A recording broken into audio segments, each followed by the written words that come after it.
And Commissioner Cadena, I guess I owe you an apology for getting me that introduction to the organic section so early, and it's been languishing for.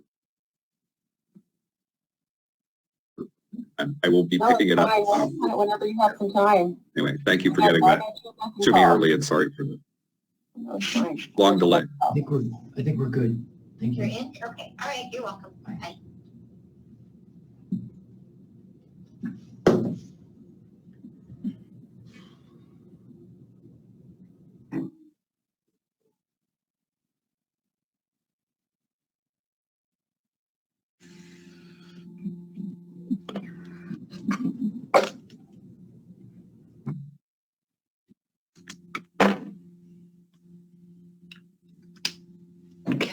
Where are we with time? Good morning, Vice Chair Valle. Good to see you. Hi, good morning. How are you? Hanging in. I had half my ear chopped off yesterday due to skin cancer. Oh. Good reminder to wear your ears under your hat.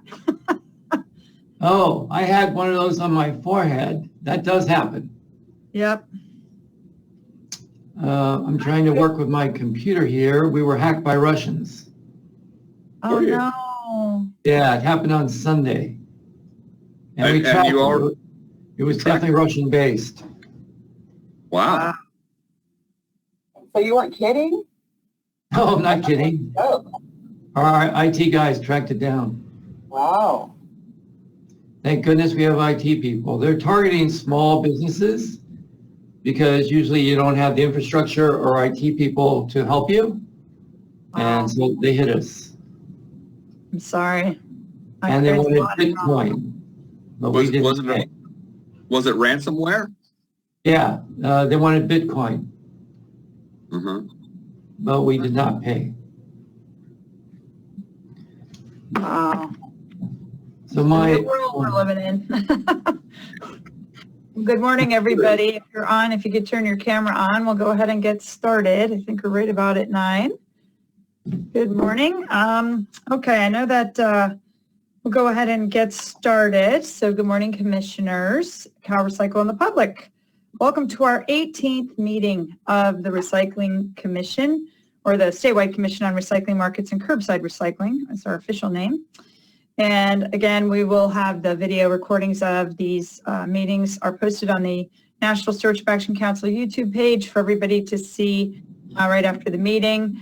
Cal Recycle records them all, but you must request them through a public information request if you'd like a copy. And the public comment portal is on the state Cal Recycle Commission website for anybody to submit comments. We'll take comments up to 150 words or 1 minute. If you want to submit something longer, and people do, they submit emails to us, and then I post them up on the Google document, which is also linked from the Cal Recycle page. So we won't get into too many more of the details. I think you all know the drill. If you wish to sign up for our listserv, that is also on the Cal Recycle Commission page, and you can get automatic notifications of any of our meetings. So with that, I'll go ahead and look at how many commissioners we have here, and we'll go through the roll call. I know Commissioner Cadena Manuel Medrano let me know that he cannot arrive until about 9:30. So let's see, I'll do a quick call of the roll. Commissioner Bouchard? Here. Commissioner Cadena? I'm here. Commissioner Davis? I'm missing Commissioner Davis. Maybe somebody could let him know, please, or ask if he's having any trouble getting in. Commissioner Dell, I think I saw you. Yeah. Present. Commissioner Donlevy is here, I see. Good morning, Okay. here. Good morning. Commissioner Ferrante, I don't see her right now. Is she on the phone? No? Okay, so we're missing Ferrante. Commissioner Kalpikoff, I saw. I'm here. And Commissioner Lapis? Missing Commissioner Lapis. Good morning. Sorry. Good morning. Oh, good, you're on the phone. Okay, great. Yeah, I hit the wrong button trying to unmute. I know it happens. And then Commissioner Medrano, as he said, he'll join us at about 9:30. Commissioner Osagura, I saw you. Yep, I'm here. Good morning. Commissioner Potashner, saw you. Here.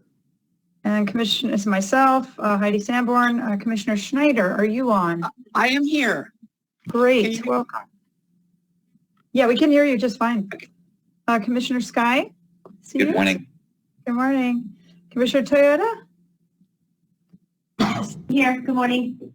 Okay, and Commissioner Valle is here and Commissioner Ward is here. So I think we've just got Mr. Madrano coming in at 9:30. We're missing Commissioners Ferrante and Davis and hopefully, oh, there he Davis is here. here. That's right. He is here. Good. Okay. So we have a quorum. We can go ahead and proceed. If anybody knows where Commissioner Ferrante is or can text her, that would be great. Get everybody on. So with that, we'll go ahead and move on to agenda item number 2, which is a review and potential approval of the meeting minutes. And I'm sorry that these were late to post. I noticed this morning they still weren't up. I asked CalRecycle and apparently they got hung up somewhere in the system. So they were posted rather late. If you haven't had time to review them and you'd like to put this off to the next meeting, that's fine. But it's up to you. If somebody would like to make a motion or has any edits, we can do that, or we could put it off to the next meeting. I'll move to approve the meeting notes. Is there a second? Second. I'll second. Great.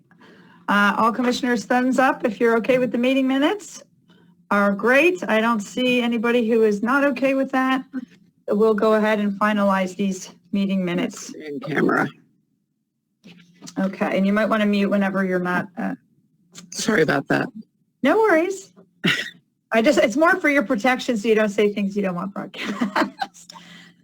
Moving on to agenda item number 3 is the public comment review for items not on the agenda.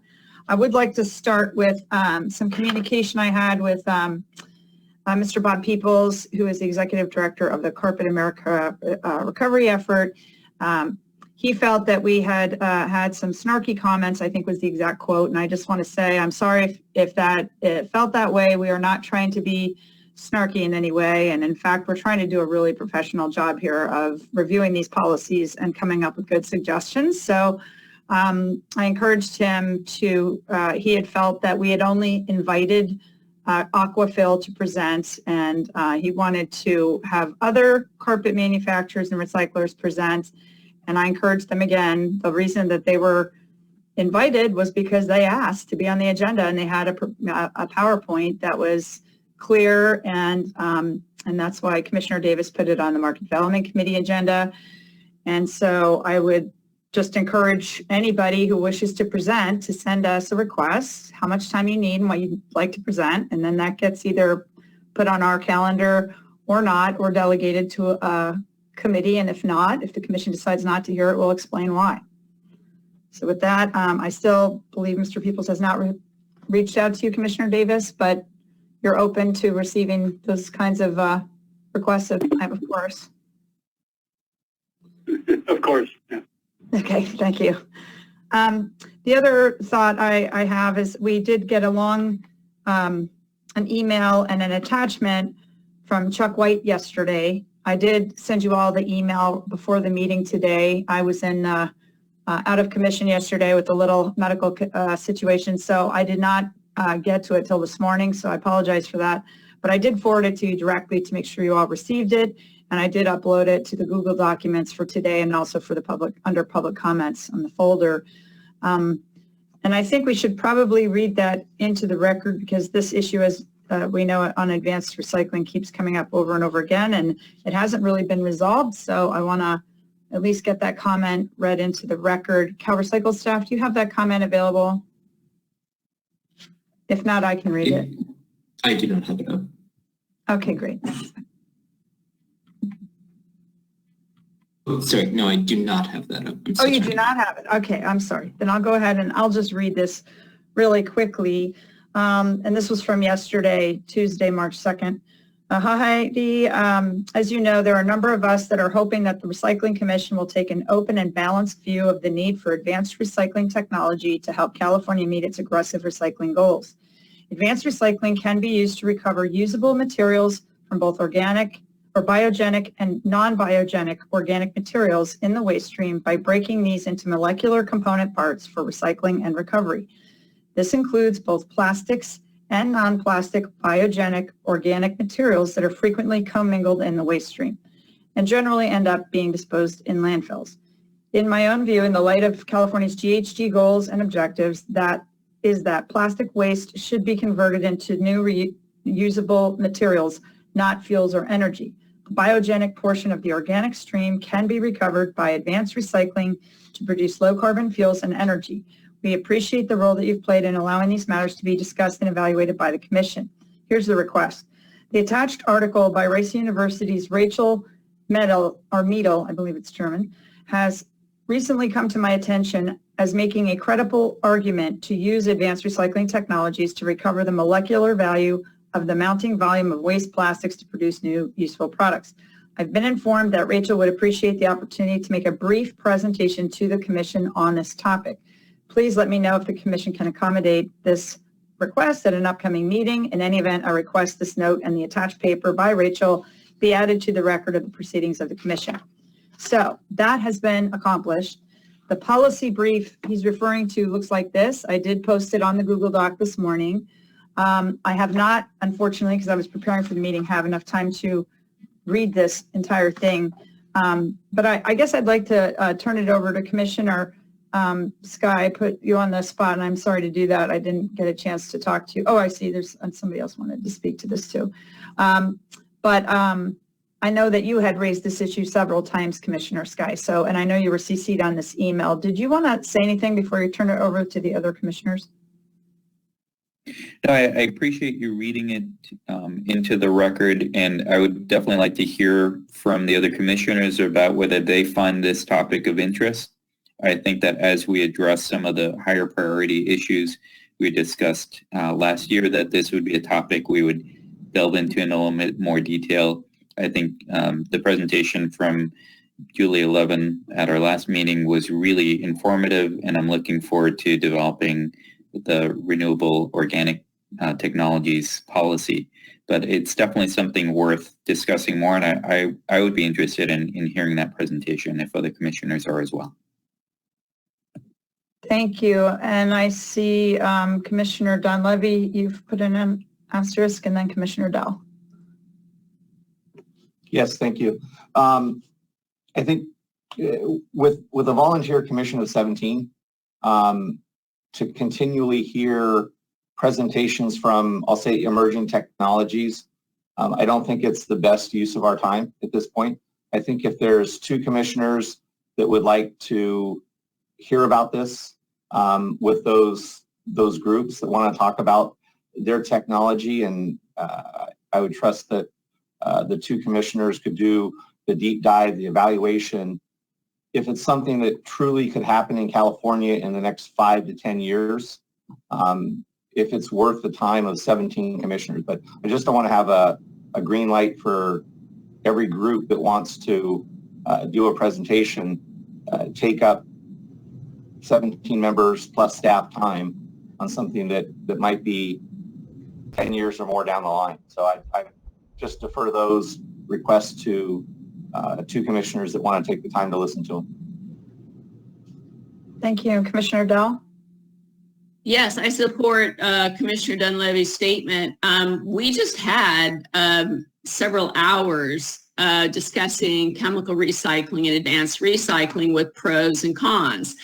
And so to have yet another one, I think is just repetitive and is not a good use of 17 people's time. And if we were to have that, then we would have to have the Gaia person back to speak again in order to get a balanced view. So that was the opportunity to have that bigger discussion. And I agree.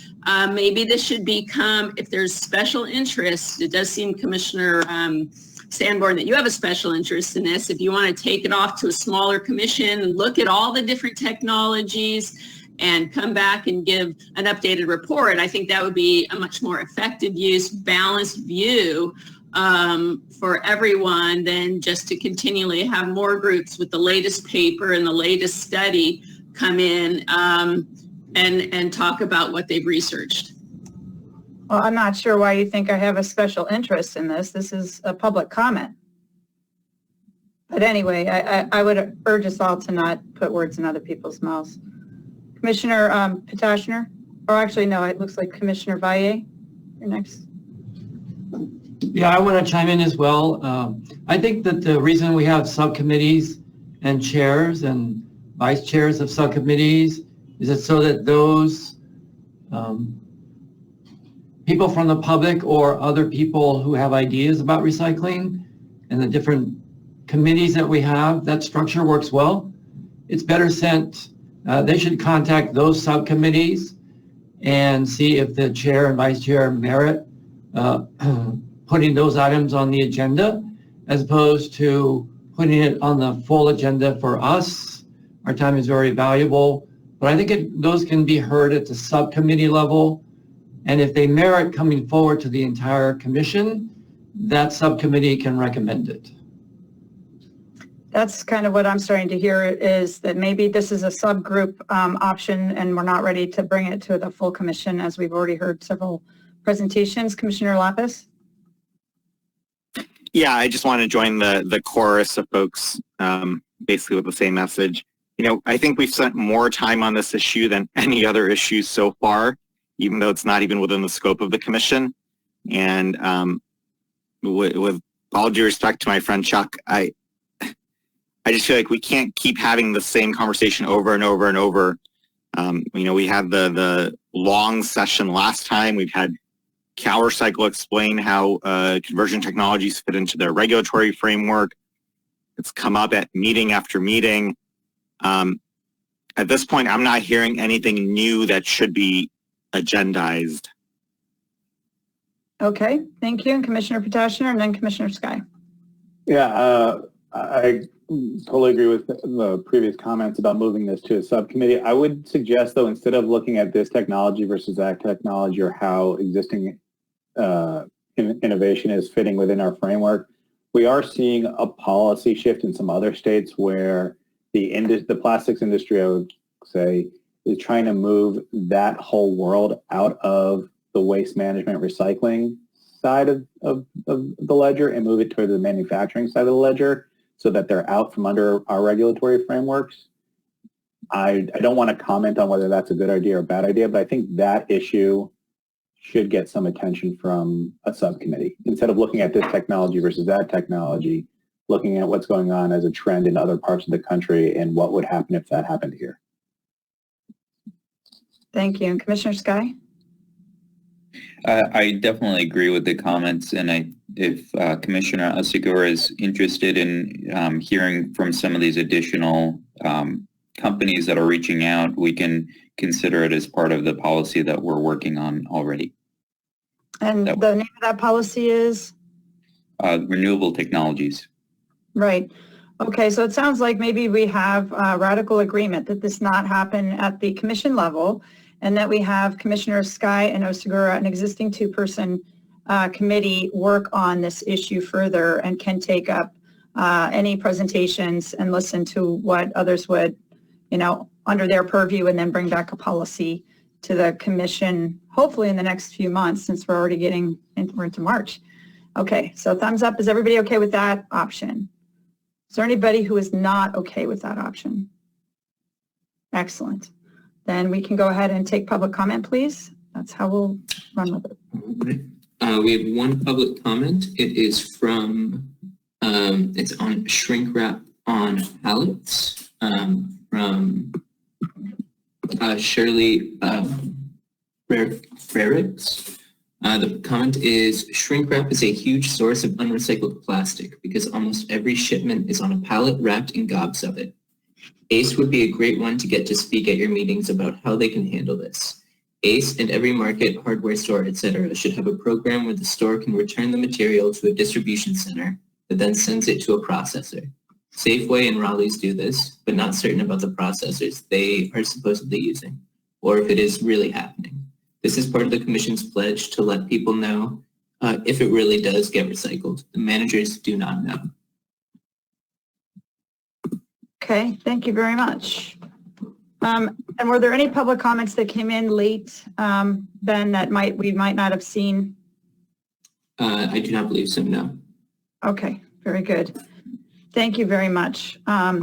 So with that, I think we have resolved the issue in front of us, and I'm excited that we have a solution. So we'll move on from agenda item 3, our public comment review on to agenda item 4, which is we had planned the bulk of our time today to actually be about committee reports on the policy recommendations for the commission and discussion and possible approval of those. And really, there's been a lot of work done, obviously, in the committees, but there haven't been many proposals that have been readied yet. So what we do have available are 2 things, actually, Commissioners Ward and I have worked on. One is the update to existing policy number 2. We were informed by Josh Simpson at Camps Propane that there was some wording in that proposal that he thought could be more accurate. And he gave us some good suggestions, and we agree, and we put those track changes up on the Google document for you to consider. So if we could, Ben, could we put up, are you able to show that policy starting with policy number 2? So we can update this, as we've said from the beginning, if we get new information and we can make things more accurate or wish to change our position on new information, we will do that. So thank you very much. That's great. So why don't we go through this just one change at a time to make sure everybody understands it and has had time to look at it.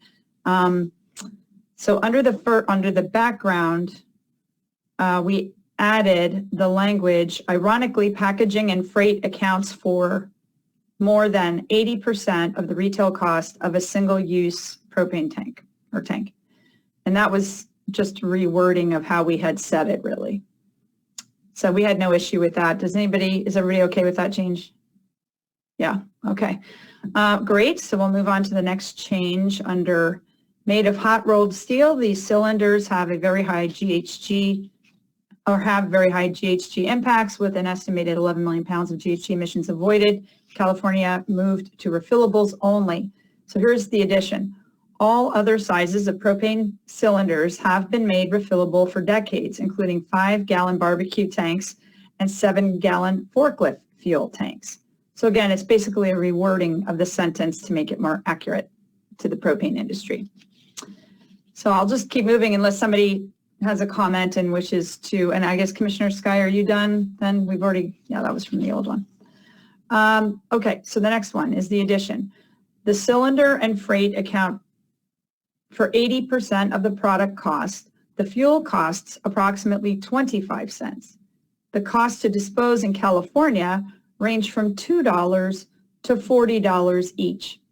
And again, if you look at what was crossed out, it's just wording, really, and semantics.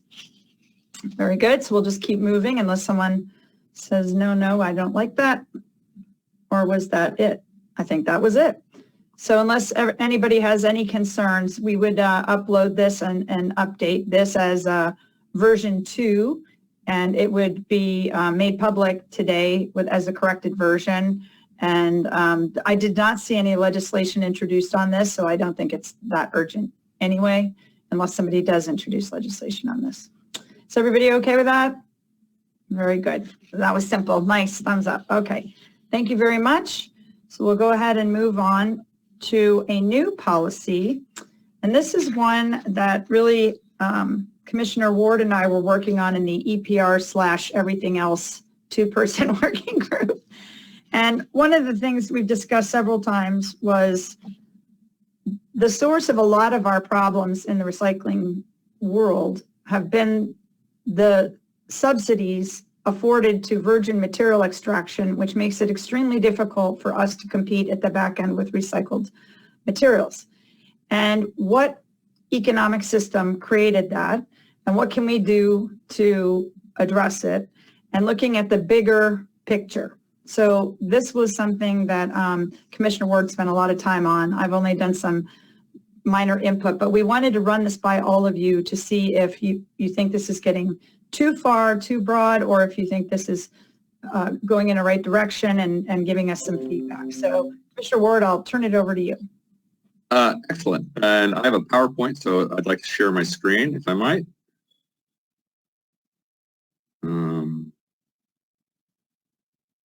Are you seeing my screen at this point?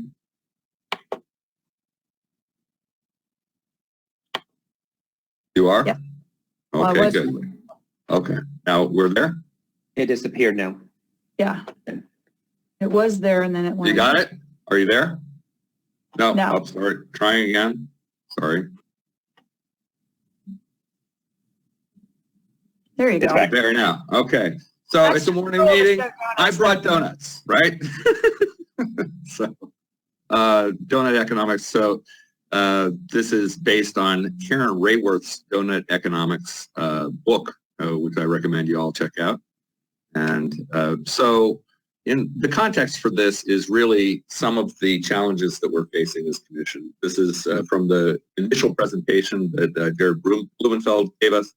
But you can see that in general, the trends are in the wrong direction, and we're kind of upside down in terms of where our recovery should be compared to where our disposal is. And so that's the context of what we've got. Similarly, our plastics exports that we used to be exporting from recycling need to have domestic homes, and those materials still need to be part of our recycling stream, and they're currently not. So in order to establish this infrastructure in California, we have some fundamental challenges. And so so the first question, because this goes beyond what most of us would consider the scope of this commission, it's worth asking, is this really necessary? Am I going too far in thinking along these lines? But from my view, to meet the commission objectives requires that we have coherent signals all through the aspects of the material and product life cycle.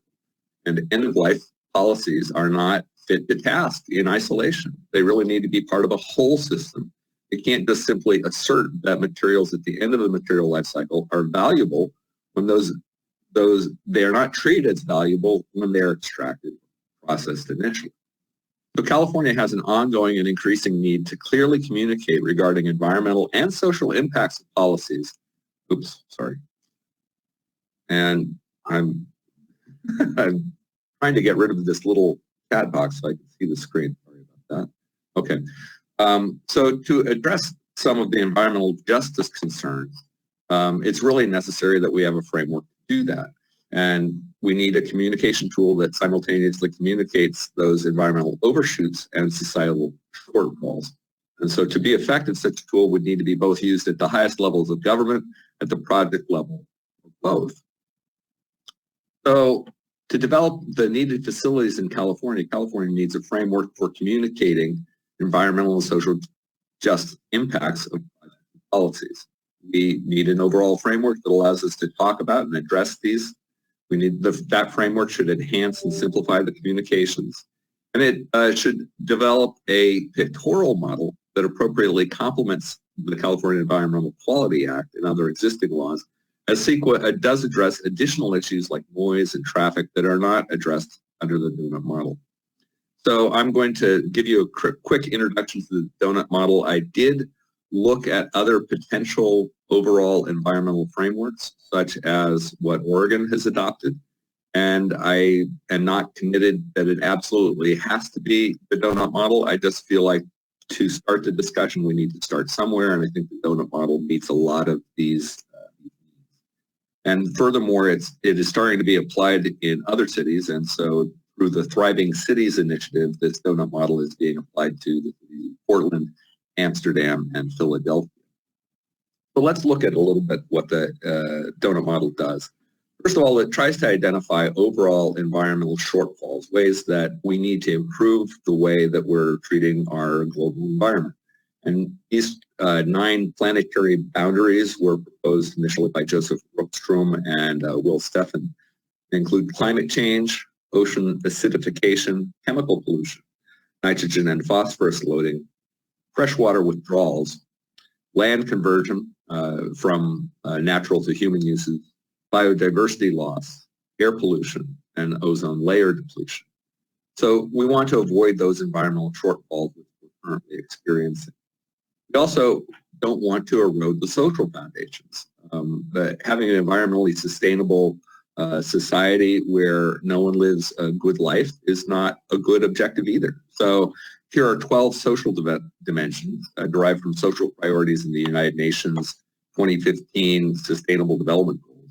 They include food, health, education, income and work, water and sanitation, energy, networking for both social and technical support. So, what happens when you need help? Who do you turn to? How does that network work? When you need information, where do you turn? How does that work?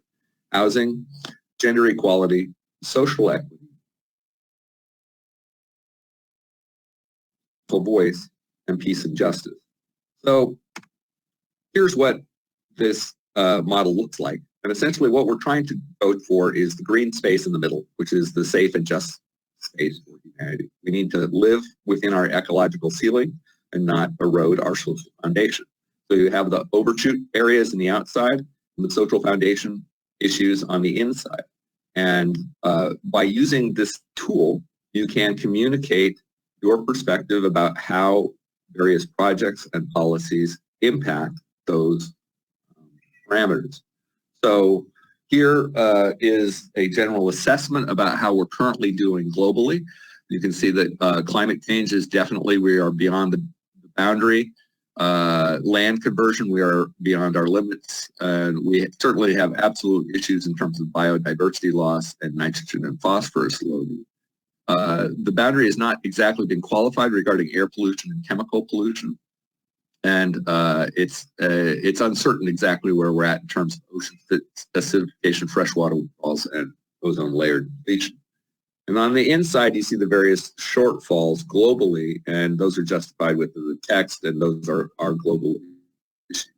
And one could argue that maybe this isn't exactly the perfect fit for California, but I do think it has, like I said, many good qualities in which we are trying to find a way to live within our ecological limitations without eroding our social foundations. And so here we have the donut model. But since my wife pointed out that the donut model as a name is, well, a little clunky, and there's already been a good movement for moving towards zero waste in California, I thought we could perhaps target zero as the donut.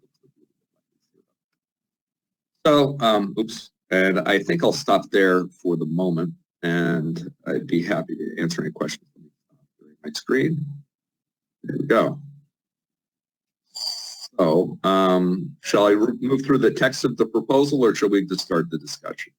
Well, it looks like Commissioner Schneider had a question.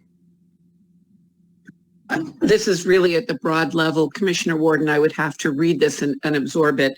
But looking at, and we all know local government is expected to come up with a solution for everything that is brought into the waste stream. And we need to start pushing back on that. We cannot find a market for everything that's produced.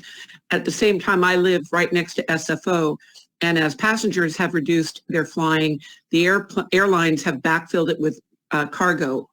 And the end result is, in my community, we don't get to sleep. Sleep is a subset of health, but noise pollution in our society is becoming ever more prevalent. And I am finding it as I dive into NEPA and CEQA, how little it actually is given any attention to. So I like this model. I would push up noise where it comes back to recycling. If, for example, each city was to create a redemption center back in the original intent of 2020, the reality is cans and bottles, especially glass bottles, make a lot of noise when you're throwing them around. I don't have the answer for you, but my new mantra is noise and how it fits in. And then because if my people can't sleep, they're not as healthy. They're more prone to heart attacks. They're more prone to COVID. So I'm just throwing that out there. And the other thing, having just weighed our first set of plastic bags for a youth project, I lost my train. Distribution. We really do need to look at this model where now they're saying post-COVID, we probably will be still in the land of e-commerce, which kills small cities, it kills small retail, and it creates that much more packaging. So if in your model you're looking at our distribution systems and we're going from looking at centralized systems to decentralized systems, I would love to see more of that. Thank you. And I would like to just say, Manuel, I'm not sure when you joined us, but we did vote on the gas cylinders policy already. Did you have any issue with any of those track changes? Okay, I just want to make sure we had unanimous vote of support. Thank you. All right. So, and welcome. So I guess we can move on to the rest of this. Okay.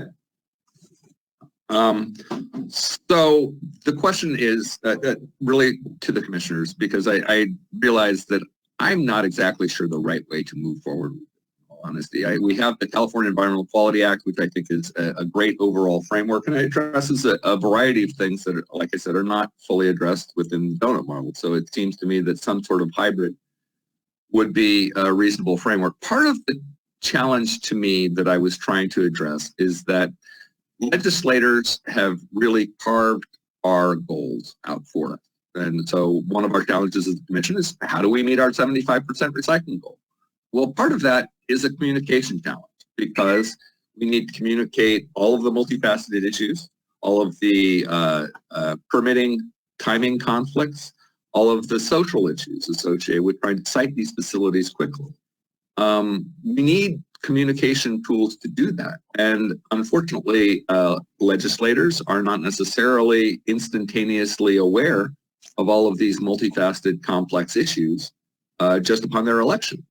So we need to start somewhere, to start figuring out, how do we talk about these things in a more cogent fashion amongst ourselves, so we're systematically addressing these limitations. And that is the crux of my proposal. The question is how to incorporate it. If this is of interest to the commission, I could see there being a separate task force formed through the governor's office to establish this. I could see it being addressed by finding a way to incorporate it into CEQA. But obviously part of this is an educational challenge. I know, as informed as you all are, this discussion of donut economics is almost certainly new to you. So we couldn't expect most people to understand, oh yes, donut economics, that's where we want to go. We have an education process. And so the two central questions are, do you generally agree that we need an overall environmental framework? And second, what are your opinions about the best way to move towards that in California as rapidly as possible, so that it helps inform some of these policy discussions? And I'll just add, since I've been working with this on Ted, I mean, to me, the main thing has always been the subsidies that we're fighting against of the virgin extraction. It could be just as that simple too, instead of getting this big thing, that we just ask that the state just look broadly at removing any virgin subsidies of virgin materials. But that's just another idea. And we have to tie it back, obviously, to the task of the commission and what we've been tasked to do. So Commissioner Valle, I think you're next.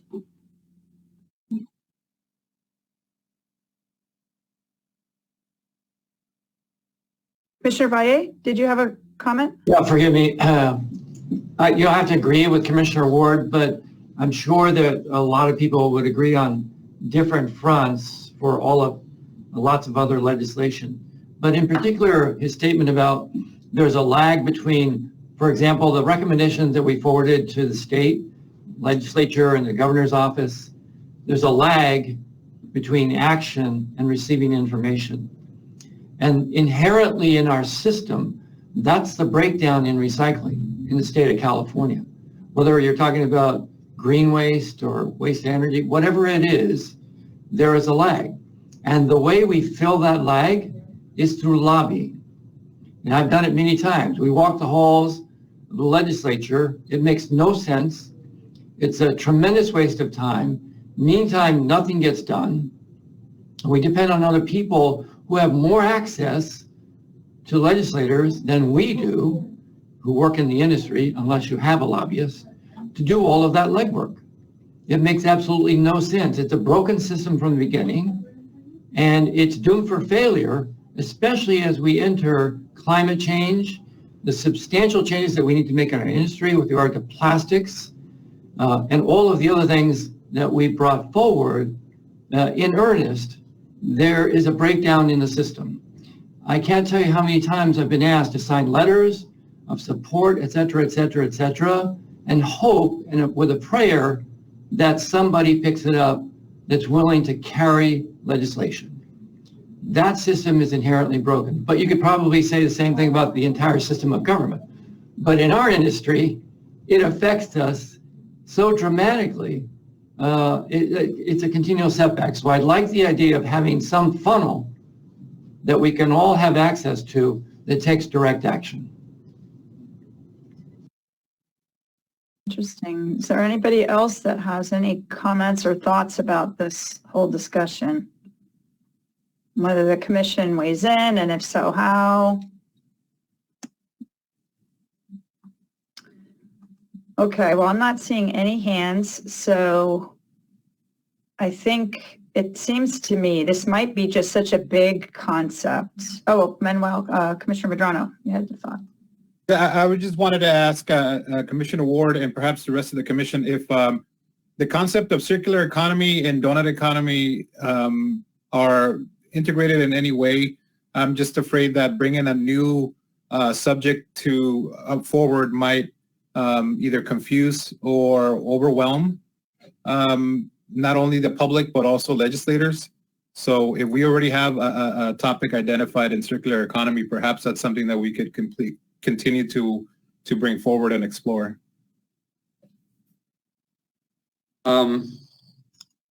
I guess the short answer is that the circular economy to me takes pieces of this, and I find the donut model to be significantly more comprehensive, though there's certainly overlap.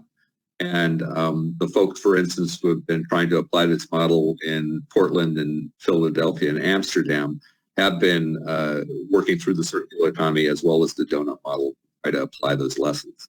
So I totally agree that we need to build on what's already existing and happening in California, and that just taking this donut model and saying, do this, that doesn't seem appropriate. But my main feeling is that we do need some mechanism to discuss these overarching environmental framework issues.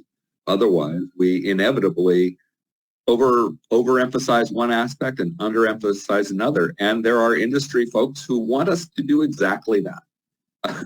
So I think we need a framework in which these issues don't get systematically ignored. And so we don't have that now. That's my main statement. We need one. And I was hoping that at least we could get as far on the commission to general agreement, but we do need one. Whether or not this commission is the right one to develop it, I think is still a question. And I welcome advice about the best way to do that. But I do believe that every person sitting in a chair can determine whether or not they think we need this as a general additional piece. If we don't have consensus on that, then I think we're done. Well, maybe we should, I'm not seeing any more hands up. And I guess the thought that keeps running through my head is to tie this more directly to our work and our charge. So if our charge is to reduce contamination and increase recycling rates and increase markets, it's really hard to increase markets when we're fighting against subsidized virgin materials. And if we just say it that plainly, and that it's our task to increase markets, but we're swimming upstream, just like it was kind of the same thinking around the state agency by recycle campaign. The state shouldn't be working against itself. If they're buying recycled, that helps everybody get the prices down and create the market pull, and everybody should be doing that, the state included. But if the state's subsidizing virgin material on one hand and telling us we need, as a volunteer commission, to be increasing markets on the other, it's not a fair game. It's not a fair playing field. And so, and just that statement about getting to a fair and level playing field for the recycling system might be very, I mean, is that something folks can rally around? That because we've got an immediate issue of dealing with these markets, dealing with the recycling system, getting the contamination out, and it's simply unfair to have subsidies at the front end that are competing against us. And if we can all agree on that, we could maybe narrow this down and keep the discussion. We've started it. It's a new awareness, and maybe over time, that is the kind of thing we'll want to push harder in the report. But for now, maybe we just narrow it down and tie it really directly to this July report about increasing markets and stop incentivizing the things that they're telling us to try and fix or the things that are working against us to fix. So I guess I see a couple of hands now. So we've got Commissioner Davis and then Commissioner Oseguera. Yeah, I guess one thought that as I was looking at this, the environmental impacts are very similar to life cycle analysis. When we broached the topic of life cycle analysis at the Commission, there was concern about the validity of using that approach. So this is more of a social environmental framework. I'm not sure at all about the measurement of all the social impacts or how they affect policy decisions. You know, I'm not sure where this drives us. I do agree. I think the initial discussion around the impact of virgin subsidies is an important discussion for us to hold. I can't see in the framework how we get there. You know, where is that focus? It's an analytical framework, but I'm trying to bring it down to the level of the Commission's charge, and it just seems it's pretty broad. You know, if we couldn't agree to use life cycle analysis, you know, how are we gonna digest this much bigger framework? And so, yeah, I certainly want to move forward with it today, and you know, and seeing this for the first time this morning. So, but I'm open to discussing it, but it's just not sure. Thanks. Commissioner Segura? Yes, Chair Sandberg, I think I agree with your statement regarding, you know, can we narrow this down? You know, one of the things that we look at in the Commission is demand creation and increasing markets for those materials. So, you know, addressing virgin subsidies so that they can create more of an equal playing field so that more materials get recycled. I think that would be important, but you know, a great subject, but extremely broad. And I think it would take away from the Commission's prime goal or primary goals of getting, as you mentioned, reduction of contamination, increased recycling in markets. And so I think that a more focus would be appropriate here. Narrow focus, because I thought Commissioner Ward's presentation was excellent, but I think a more narrow focus would be good. Great. And we do have 2 years. It's not like this is over either, so we can continue discussing beyond the report in July too. And Commissioner Dunleavy? Yes, thank you. So are you suggesting a state policy to eliminate subsidies for oils as opposed to a federal policy? And if California were to enact or eliminate existing subsidies, wouldn't that make California less competitive to other states that have those? And then what would the impact on jobs be in California? Do you want to take that, Commissioner Ward? Yeah, well, I think those are really excellent questions, because a lot of these subsidies, of course, happen outside of California, and you know, California compares itself to other places for work and those jobs, and those are important questions. But it's also worth asking, for instance, on resource depletion allowances, which say take a $100,000 piece of property that has oil underneath it, you extract $75,000 worth of oil, and now you're paying taxes on a $25,000 piece of property. That's an opportunity that simply does not exist and is not available to recovery-based businesses. And it creates an economics where it's more profitable to extract that oil. And so that oil doesn't just become energy. Some of that fraction ends up producing plastics and glut our markets. And then we have to address things like advanced recycling proposals where somehow we're supposed to then still use that as energy. So to me, the problem is that we're fostering over-extraction that creates overabundance in the material economy. And then we as a commission are asked to solve that problem. And to me, part of the solution of that problem, we need to address the incentives for overproduction, and that we need to have a systematic approach to doing that. And I agree with Commissioner Dunleavy that California is not an island, and we are part of the larger economy, but it is worth asking, is it reasonable public policy to essentially pay private companies to extract the state's resources and then allow them to do that in such a profitable way that they're not even paying the property tax on property that they started? And it's not just oil. This is also true of other extractive industries, timber, mining, to the extent that you're not required to remediate a property after, say, mining it, then that makes the mining cheaper, and it also then creates an unnecessary glut of those materials.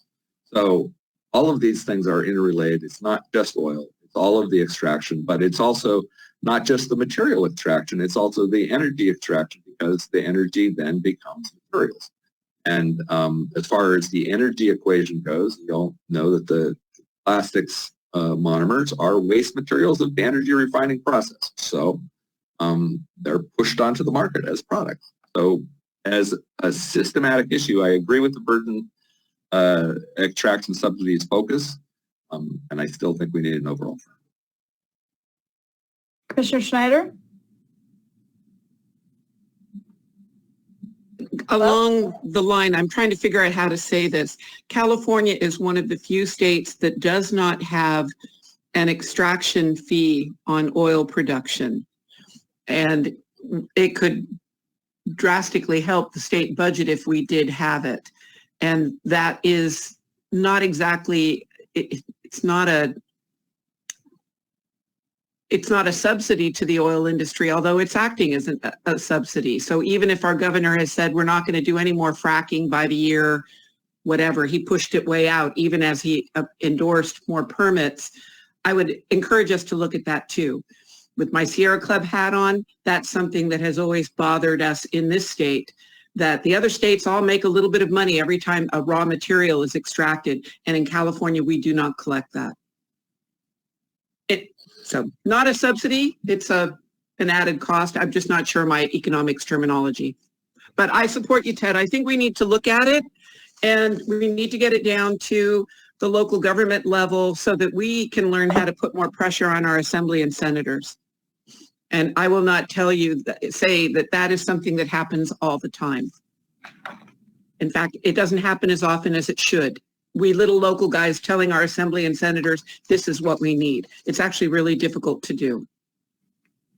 Okay, well, I don't see any more comments on this. My general sense is that, Ted, if you and I take this back, get it very, very narrow, and we really look at the existing economic system we have and get back to just trying to level the playing field on the subsidies on virgin extraction of anything, and just make general statements, because we're not policymakers, we're just giving advice.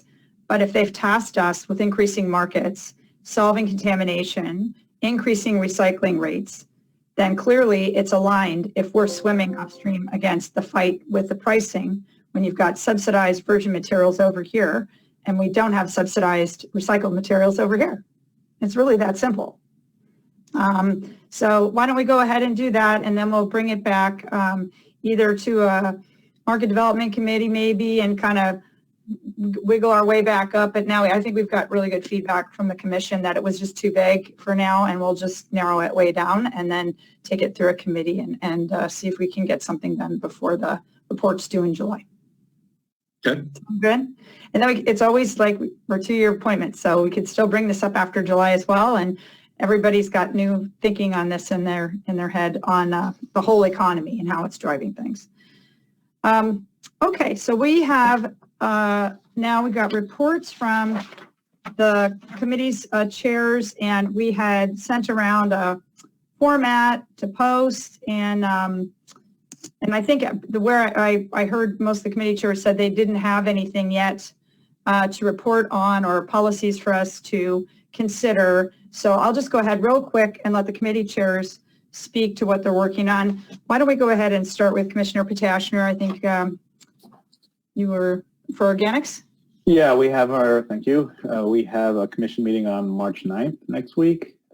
We will be having presentations from CalRecycle and the League of Cities on an update of progress towards the 1383 mandatory organics program.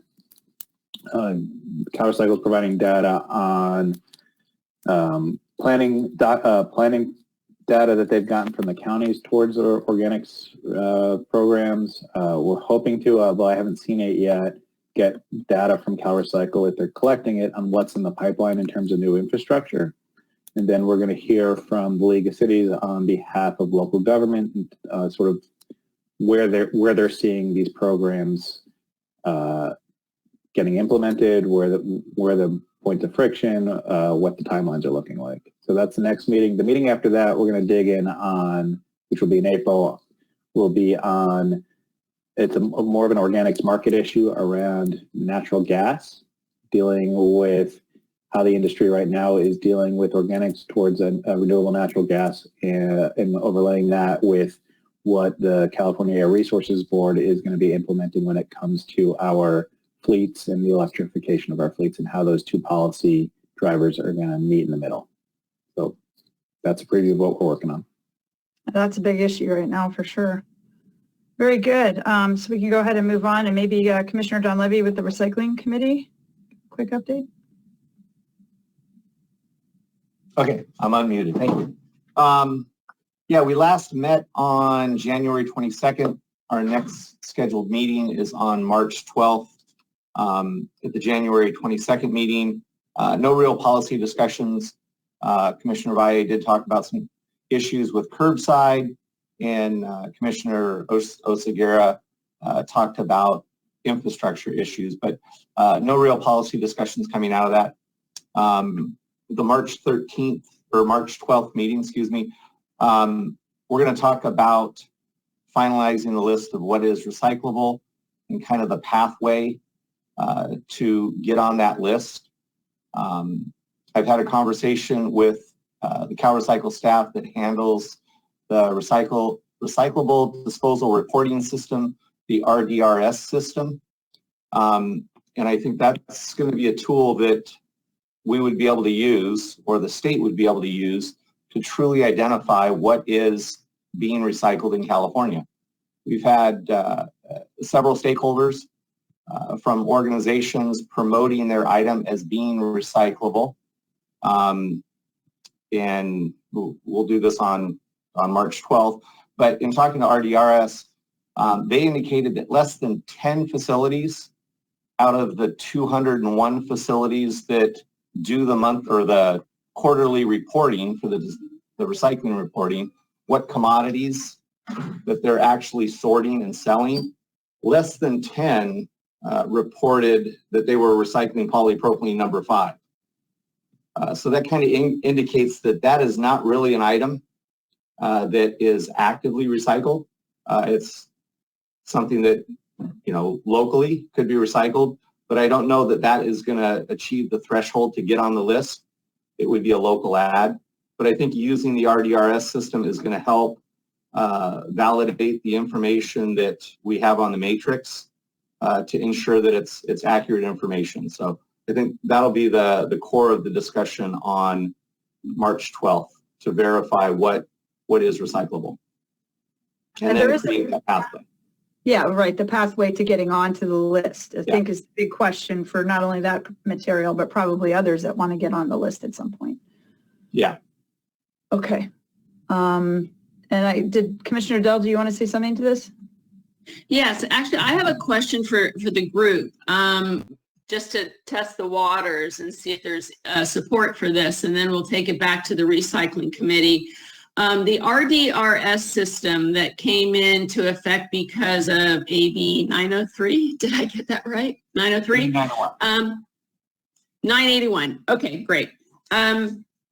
It's really brilliant because it gives us official state data on who is how many facilities, and we still have to sort out, there's 201 solid waste facilities, and I think there's only about 76 MRFs. But actual official state data on how many facilities are actually separating, baling, and selling an item, which is the key question for what is recyclable. And so it's brilliant. We have official state data, and we don't have to do he said, she said, or they said on how many MRFs are collecting it.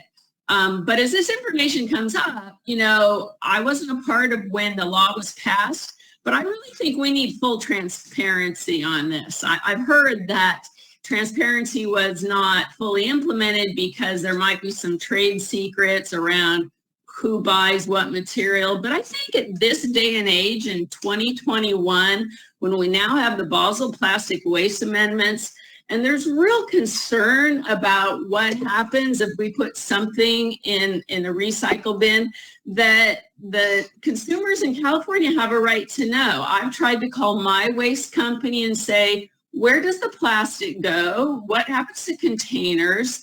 And they can't give me any answers. And as the waste industry views itself as a public service, almost like a municipal service in some ways, and also because consumers are paying for this service, I think we should, I'd like to suggest, and if everybody just quickly says no, then I'm not going to take it back to the recycling committee and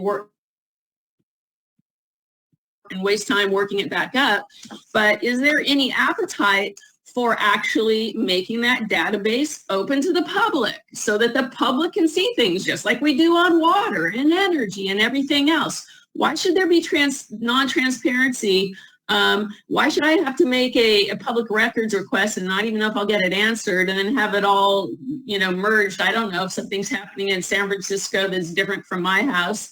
Why can't the public actually get more discrete information on what actually happens to the waste that goes in their recycling bin? It's more relevant. And maybe organics is what compost pile is it going to? So I'd like to pose the question, see if there's any appetite on the commission. If yes, then we'll take it back to the recycling committee to work up a policy recommendation. If no, then so be it. Commissioner Potashner, did you want to speak to that? Because you were next. I wasn't sure if this was something you'd plan. I can. I think it's worth further consideration, honestly, in terms of both the types of data that 901 is collecting and then the transparency side. We actually up in the Bay Area have had a few civil grand juries look at this issue, and some of our communities are actually, the civil grand jury has proposed policy recommendations at the local level, very similar to what Commissioner Dell is talking about, which is provide real transparency to a community to see where their materials are going. I think that's something that's worth consideration. I was going to comment on another issue for the recycling committee and for this commission to think about, which is at the federal level, there are conversations are going on about EPR, around budgeting, around directing EPA to take a larger role when it comes to the labeling of recycled material. The FTC has their green guidelines. I believe they're on schedule in 2022 to probably revisit issues around recyclability. The question I have is does this commission have a role to communicate the findings that the great work the recycling committee is doing towards the federal government as they're going through this process? Talk about what we've done, talk about recommendations we have, not just at the state level, but what they should be looking at the federal level when it comes to labeling. Commissioner Potashner, can we bring that up under legislation? Because we did discuss that with the bill change, the amendment from Member Eggman, that we do have the authority now to send these beyond just the original Cal Recycle group. So we could choose to do that, and maybe that's a discussion under legislation. Is that okay? Have it there? Yeah, because that's our next item, so that would be great. Is there anyone else who would like to comment on Commissioner Dell's question regarding the transparency of materials and where they're going? Commissioner Dunleavy? Yeah, with the transparency right now under the RDRS system, you can look at material by jurisdiction, but not by company. And I think there'll be a lot of discomfort to disclose company-specific information. In the case of San Francisco, if we were to look up what material is being recycled from San Francisco, it'll probably lead to the one operator in that city. And that information could be used, unfortunately, against that operator or that business. And I think as a business operator, allowing full transparency, that information could be used against those businesses that I think would be harmful. But I think at a state level, to be able to identify that there was 8 facilities that generated 100 tons of this type material is important to identify if a material type is recyclable. But to go down to the facility and business level, I think there'll be some opposition on that type transparency, especially from the business community. But I think the state should be able to use it to verify on a macro level, 8 facilities generated this many tons, but to go down to specific facilities, I think that gets into business information that we will want to respect their privacy on that. Thank you. And any, and you were on Commissioner Dell's question, did you want to speak to that? Well, I guess you kind of did. You just said. Well, okay, quick follow-up. How could something be used against a company? What is information that a company wouldn't want to share? Did you want to answer that? Yeah, when you're talking about recyclables, somebody could try and extrapolate a revenue number that could be completely wrong. In the communities, there's people that will interpret the information for their own reasons, and it could be completely wrong, and it could cause some harm to the businesses in those communities. So I think we would need to respect the businesses' privacy and their specific information. Okay, let's hear from some others and see if we get any more feedback. So Commissioner Davis is next, and then Commissioner Lapis. I wanted to suggest that maybe we arrange a presentation on the 901 process if we're going to rely on it. I know the discussion we're having now was part of the development of those regulations. So I think it would be good to hear the status, hear the history of 901 and how reliable that data is. So, I'd be interested in hearing that if it's not going to be at the commission, and maybe one of the committees would organize it.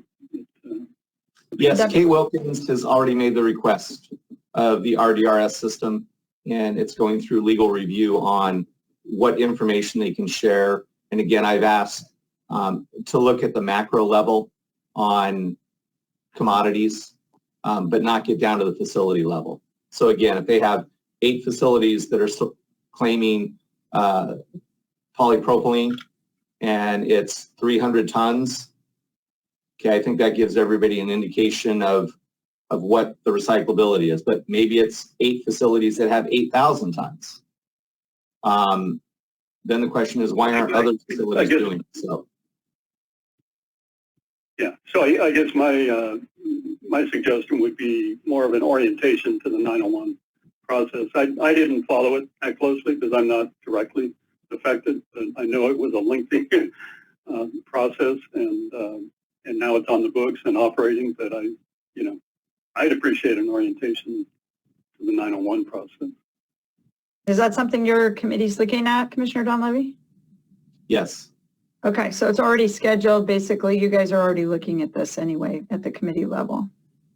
It's not scheduled. We are looking into it. The request has been made, and it's under legal review what they can share. Thank you. And then Commissioner Lapis? Hey, I just wanted to say we have a lot of this in the, sorry, my baby decided to play with the loudest thing he could find right as I unmuted. Sorry. The recommendation on limiting plastics exports, one of the items in there is increased transparency. I think it was one of 4 recommendations, and it does include much greater information being provided to the public and to local governments about the destination of material. So I feel like that kind of already covers it. I'm curious if there's anything missing from that recommendation. And I know in the context of legislation, the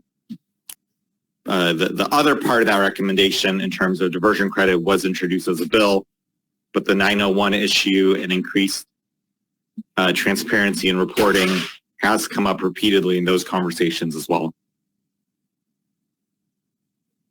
Yes, and I think I just forwarded you an email that we got a request about that from Jim Puckett, even Commissioner Lapis.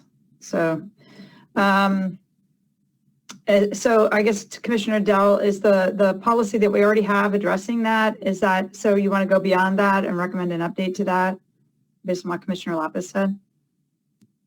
Right. So I'll go look at the proposed policy legislation now that he just referenced and see how that would change what's in the database that's available to the public. But I don't think much is actually available to the public. I've registered and tried to get into it before and couldn't find anything. So I'll take it as an action item to take back to the recycling committee to really do an analysis of what's available, if just to the public, about where their waste goes, and then how this new policy legislation might fill that gap, and then if there's anything else critical that could be added, and taking a view of business confidential information, which, you know, today's the age of transparency, and I think most businesses would welcome that. There must be something tricky going on with this issue on finance that I need to understand better. So I'll take it back to the recycling committee and see if there's any other additional policy recommendations that would be worth proposing. Great, thank you. And then Commissioner Schneider?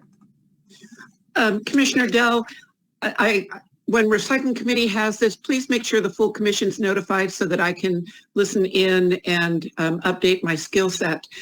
I think it's really difficult for the public to understand where things are going. And I think a lot of our recommendations require local governments' contracts with their service providers to add that transparency factor. Things that we did down at the city of San Jose 20, 30 years ago, that we needed to know where our tin cans were going because they ended up in a gold mine creating cyanide pollution. So we learned painfully that we needed to know where our materials were, and it was reported annually. So I don't see, and again, Mr. Donlevy, maybe I'm not understanding, but I would like to see more transparency. I would add in, as a small, tiny little city, our finances for things like website maintenance, believe it or not, are woefully inadequate, and we're part of Silicon Valley. So as you work on this, if the state can take it over, great. If it's at the county level, not all counties are under one JPA. In my county, one JPA covers 2/3, and they tend to forget those of us who are not part of that JPA. And the information they have on the county website doesn't even include the program that covers 3 of the cities. So how we roll out that transparency, I think, is really critical and would be a great asset. I can't train my people why we can do something in Millbrae when across the street in Burlingame, they can or can't do it. So it really is very confusing for residents or businesses in an area where one city just runs right into the next city. Thank you. And if I could just quickly add a great example that actually came out in 2019, I think, from Rethink Waste in South Bay. This is just a picture of their graphic. You can't see it very well, but it's on their website. And it's the hard facts about plastic. They say 1 and 2 are readily recyclable in the U.S., and then they talk about 3 through 7, and they talk about where it goes to in Alabama, Taiwan, number 2, and then 3 through 7, they say there's no currently for this market for this. We're collecting it, but we're sending it to landfill, and they're very transparent with exactly where all their wastes are going. And so, I mean, this is the kind of thing that I think consumers want to know or have the right to know at that sort of level without financial information. Thank you. And as a person with a 21-year-old niece graduating with a chemistry degree, that generation wants radical transparency. They don't want to have to, they're very good at the internet, they can search very quickly, and they get very concerned when they can't, then companies they buy from. In fact, they do redirect their money to vote for companies that they understand where things are going, and how their purchases are impacting the whole system. So, all right, well, I think we can move on from this one and maybe take the public comment to see if it was related to this item or the one prior. The public comment was related to propane cylinders. Okay. Do you want to hear it now?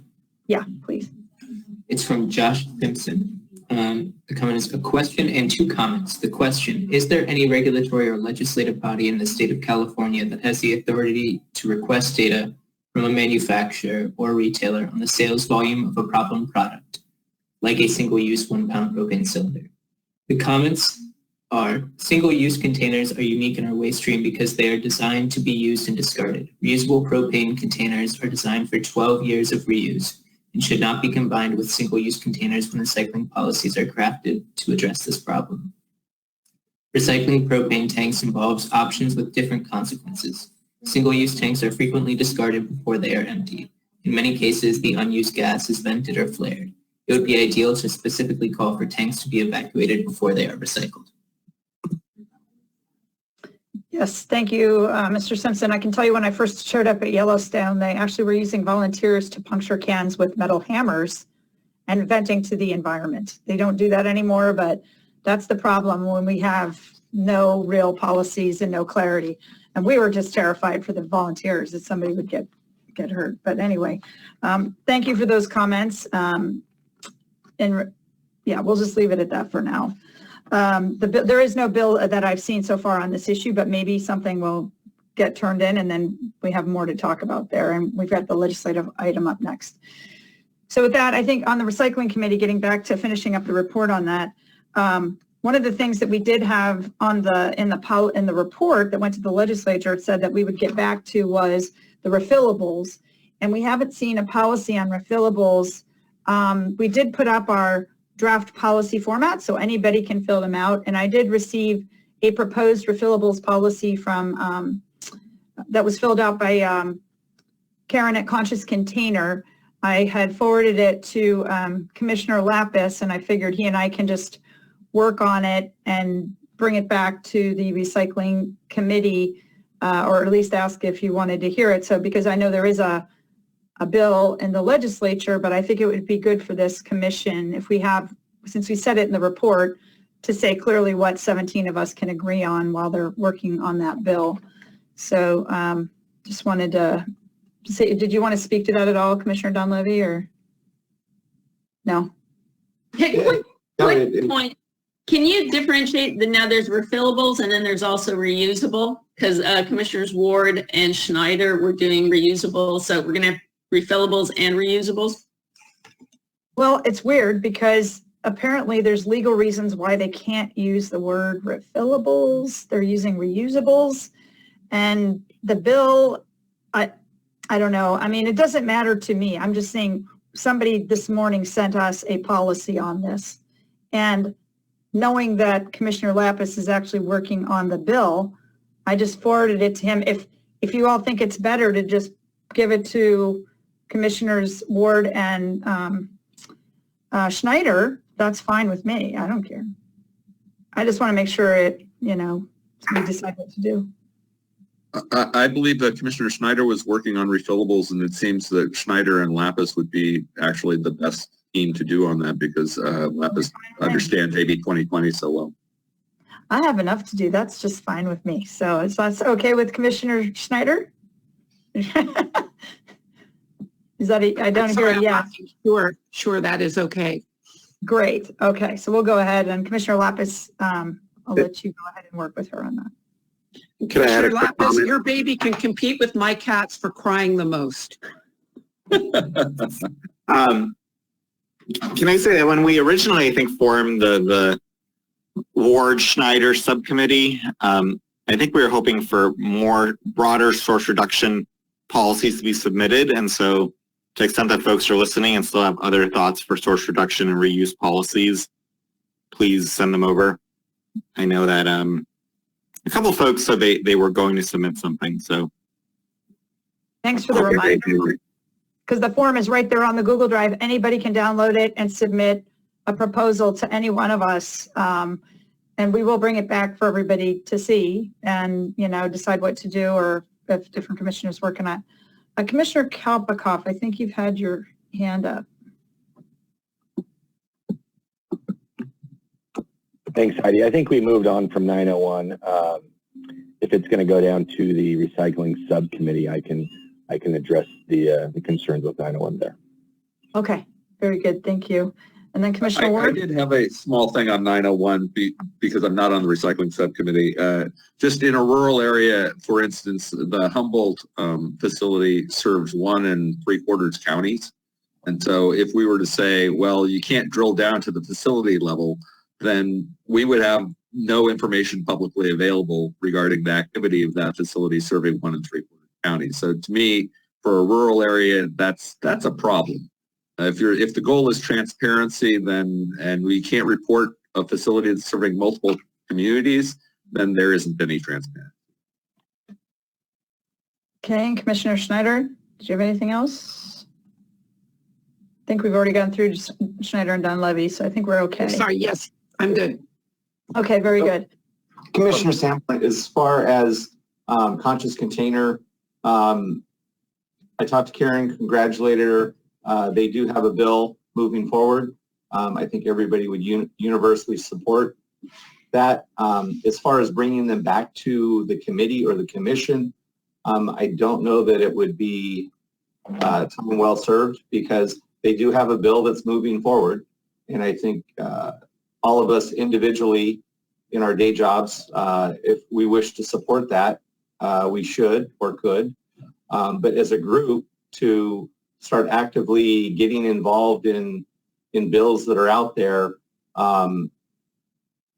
would that put us into a lobbying organization? If we take a policy, well, we actually said in the original report we were going to submit a final policy, and this would be one of the first ones we tackled in January. And it would just simply be fulfilling our statement that we were going to give the legislature some clarity on what we as a 17-member commission could support. It wouldn't necessarily say thumbs up or it's not a bill, recommended. It's just saying, here's the policies that this group agrees to. So that's what I thought we were doing. And I thought if anybody doesn't feel that that's valuable, but I worry when we say something we're going to do in a report and then we don't do it to the legislature, that's kind of not. I see Kobe gave a thumbs up. So does anybody else have any thoughts on that? I'm uncomfortable telling them we're doing something and then not doing it. But it looks like the legislation has already acted on discussions that we've had. So legislation has already been introduced. Correct. But we never said what we're okay with. Okay. So, it could be simple. It could be a very simple thing, but 17 people agreeing on anything to the legislature is a big deal. So if we say we're going to agree, Commissioner, let's see if somebody else wanted to speak to this. Commissioner Sky and then Lapis, I think. Yes. I just want to say that with the follow-up Eggman legislation, it was clear that it seems like the legislature said, we want to hear from you, including about legislation that's moving forward. So it's very appropriate for us to say, as a commission, this is a policy that we think is a good approach. And to the extent that it aligns with legislation that's moving forward, I think that's helpful to the legislature. So, and I definitely agree with Chair Sanborn that if we've committed to providing feedback on an issue, we should follow through. And Commissioner Lapis? Yeah, I just want to agree with the last two comments. I think if our cutoff was if there's a bill introduced, we can't talk about it, it would make it very, very hard to do our job, especially in future years. There's just so many issues where bills have been introduced for 10 years running to address an issue. And so I think we need to offer recommendations whether or not legislation is being considered. Yeah, thank you. I do think what's going to happen is our policies, whatever they are, will be referenced in the committee analysis if we actually say these things we support. But everybody should all individually do what they're going to do with any bills. Okay, well, I think we can move on from recycling committee then, unless there's anything else. The next commission, why don't we go ahead and go to labeling and media, since they're kind of related, and then to market development. Great. Okay, thank you. So we are having our next meeting tomorrow, March 4th. I did submit an updated progress report on the new form. We have one major task left, and that is to create this policy recommendation over on an overall label, product label, acceptance list, bin system, and now we've also added in labeling other things as well, and looking at reusables/refillables, which are now, just to clarify, the two-person committee of Commissioner Schneider and Commissioner Lapis, correct? Do I have that correct? Okay, good. So we do need some language in, that is actually one of the big gaps left to address in this policy framework that we're recommending, is some language around what is refillable/reusable in California. And if there's legal definitions on that, that's great. We need to get that in correctly. So we're having that meeting tomorrow. We are also hearing from 2 jurisdictions about what are some of their issues that they're seeing in contamination and product labeling and acceptance lists, to get some real-time feedback. And those are the major issues. And so in terms of time frame, we will have the meeting tomorrow. We'll have a punch list of things to finish by the next meeting in April, where we will then finalize hopefully finalize the policy recommendation, and then we'll be able to meet the commission's deadline of April 30th, correct? To get the policy recommendation back in so it can be discussed at the full commission level and get into the report. And I just wanted to actually bring up one news item. I don't know if anyone saw it. I thought about sending it out, but I didn't want to send it to the full commission. I thought I'd just mention it. Did anyone notice actually on March 1st, Monday of this week, it's the first time I've actually seen the announcement of a contamination fee in California. If residents put the wrong thing in their recycle bin or their organics bin in Stockton, it was announced starting March 1st, and there's 2 haulers there that are implementing this. The residents could pay a fee. And to the best of my knowledge, this is the first time I've seen this in California. It's definitely been going on in other states. It seems to be effective from everything I've read. But I think what it really does is put an emphasis on how we need to get the what is recyclable, what is compostable, and labels correct, because now customers, residents in California are actually facing fines if they put the wrong thing in the wrong bin. And what was on their list, I will say, was really strict. And I actually I compared the list of what's now being accepted in Stockton and in the recycle bin, and it matches our 15-item what is recyclable based on the last policy recommendation.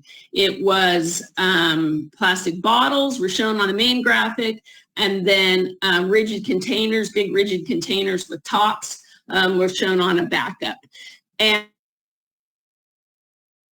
what it didn't include was PET clamshells, polypropylene 5 cups, or a whole host of other plastics, which we currently don't have on the list. And it didn't include aseptic cartons either, or foil, or foil like trays and so on.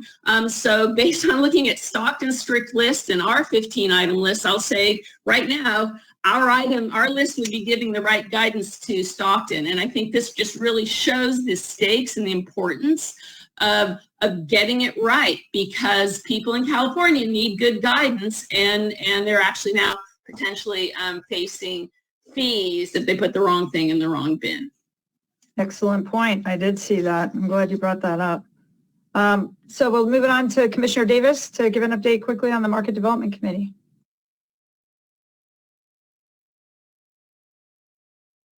Can't hear you.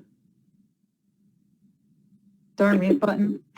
I could try to show my screen if that's possible, and show there was a report that we did last month that we updated, but I'm not sure it made it to Google Drive.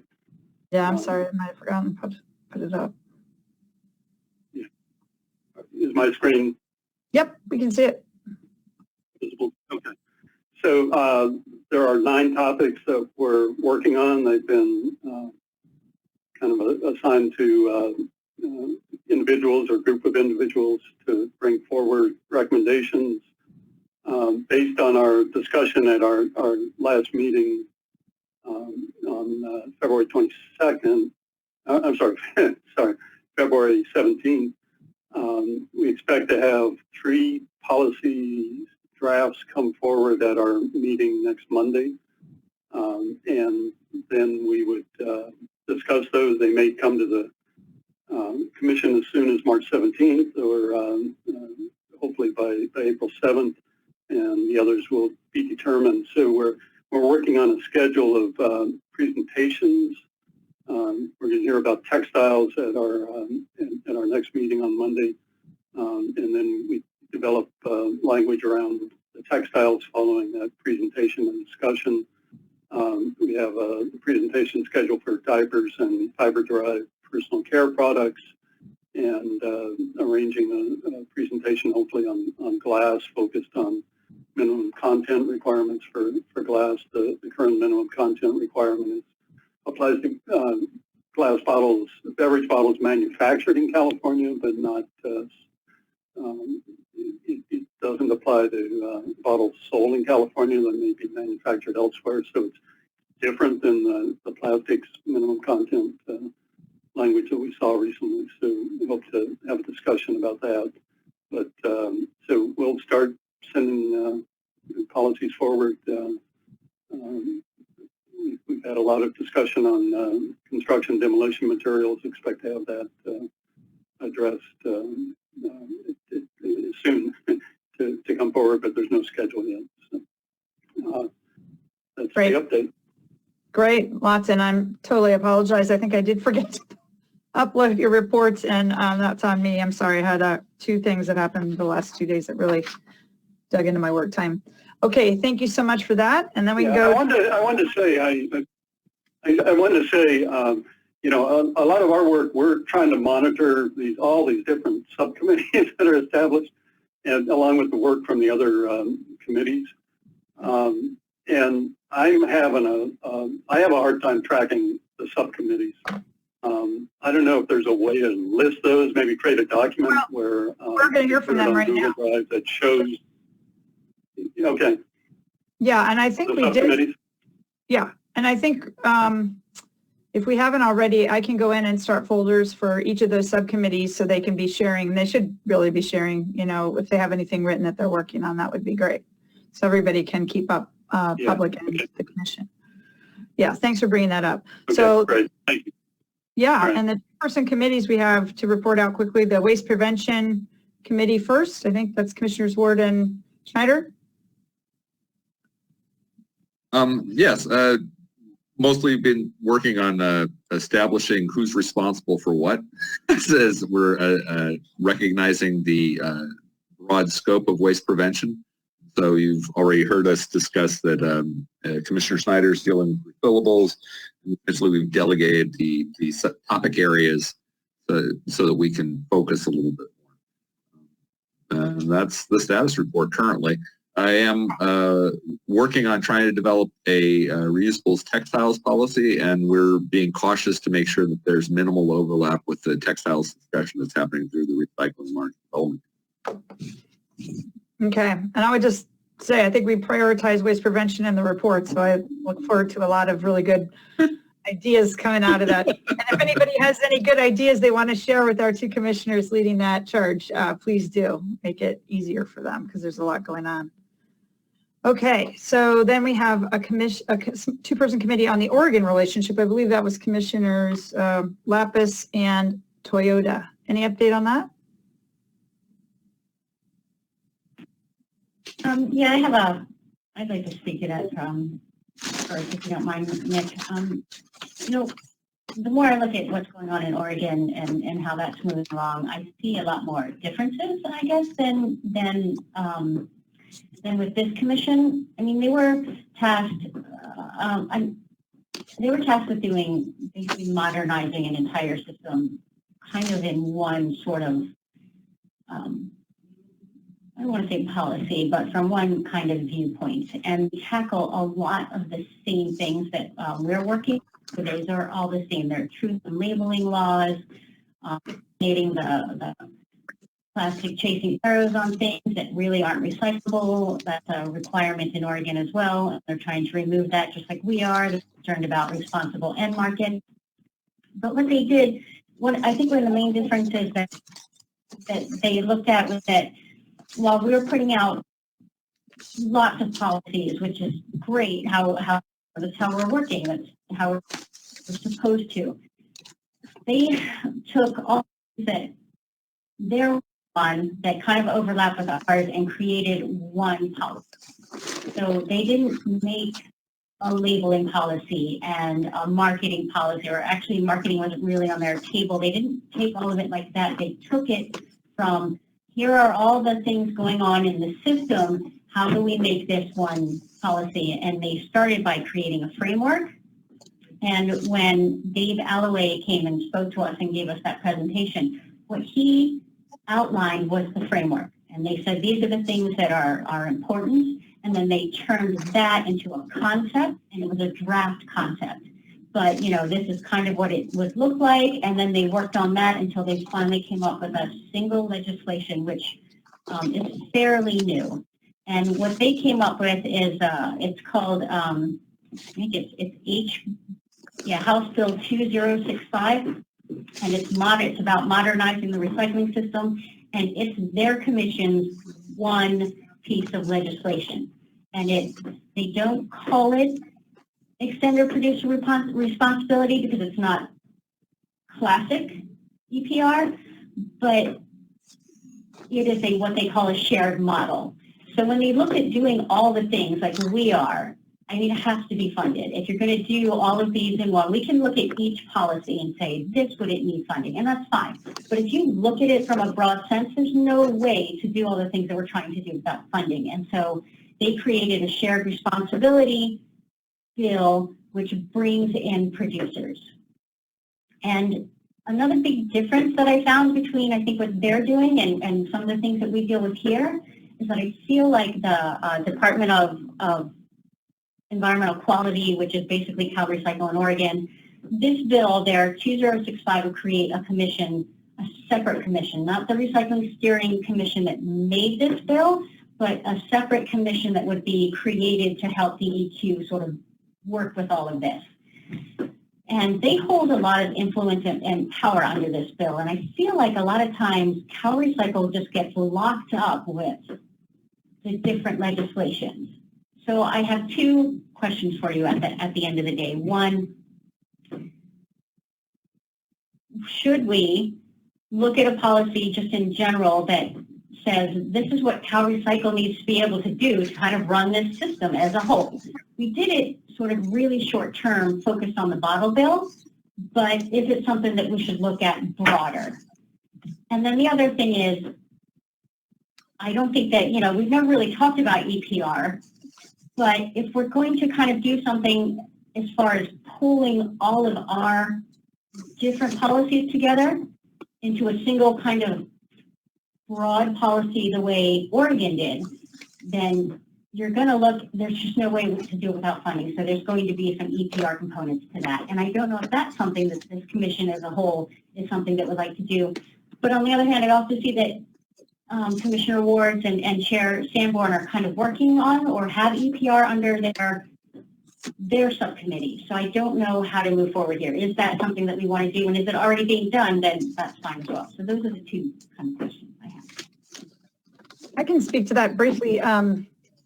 We did get the framework EPR for household hazardous waste into the first report, and that authorized CalRecycle to pick products under the household hazardous waste umbrella and start going down there. Now, I haven't seen that bill introduced, but that was kind of, I think, the discussion and the start of that authority. And I think your point about the proper role of government and the agency, especially when it comes to bills, I can tell you that there's people I know that are now high up and branch managers in other agencies that have told me they were shocked when they got there because they could see how much more freedom those other agencies had to run their own bills, to make big decisions, to come down and, on the bad players pretty quickly and support those good players pretty quickly, much more so than CalRecycle has ever had. So that is a very good discussion point. Like, does this agency really have the tools it needs to do what we expect them to do? We've done it, like you said, in little bits on different subject areas. But that's what I'm just thinking out loud, what I think we've done already. But it could be a bigger policy for sure, if somebody wanted to talk about that. Any other thoughts on this or input from commissioners? I don't see any numbers in the chat. Commissioner Davis? Yeah, I spent a few years with the Oregon and Washington contingent on EPA's West Coast Forum on Climate and Materials Management. And Oregon is organized very differently, and I think that's something that we would have to keep in mind. The CalEPA approach compartmentalizes topics into different departments. In Oregon, you have one environmental agency, and it's not compartmentalized. So issues that we talk about, the conflicts between air, water, and recycling around organics facilities in Oregon, it's one agency. And so I think that would be something to keep in mind. It would be really hard to just drop the Oregon model in our current system. So, when you compartmentalize, you automatically try to draw boundaries, or at least primary responsibilities. So, although it's, the other thing to keep in mind about the Oregon work and that led to the legislation, it was a 2-year process, and it was fully staffed by the agency. So, it took a lot longer to get there than the deadlines that we had. So, but it's certainly worth talking about. That comprehensive model, I think, is worth talking about. It's just there's a limit to how far we could replicate what they're doing in Oregon. Thanks, Commissioner Ward.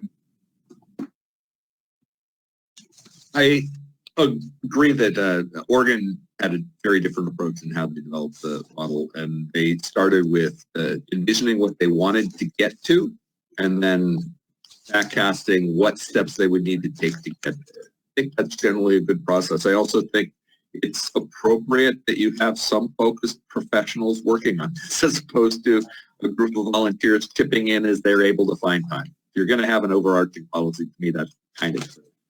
And then finally, I totally support what Commissioner Toyota suggested, which is I think as an ongoing piece of this report, it's entirely appropriate that we offer advice regarding CalRecycle powers and modifications to those powers, because we're the ones to advise about this is the job that needs to be done. This is the agency that's responsible to do it.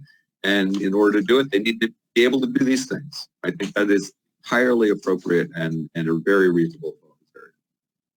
We basically said that in the urgency letter on the bottle bill, that they didn't have enough authority to do what needed to be done to quickly fix the problems we're seeing. That's been an ongoing issue. Commissioner Osagura.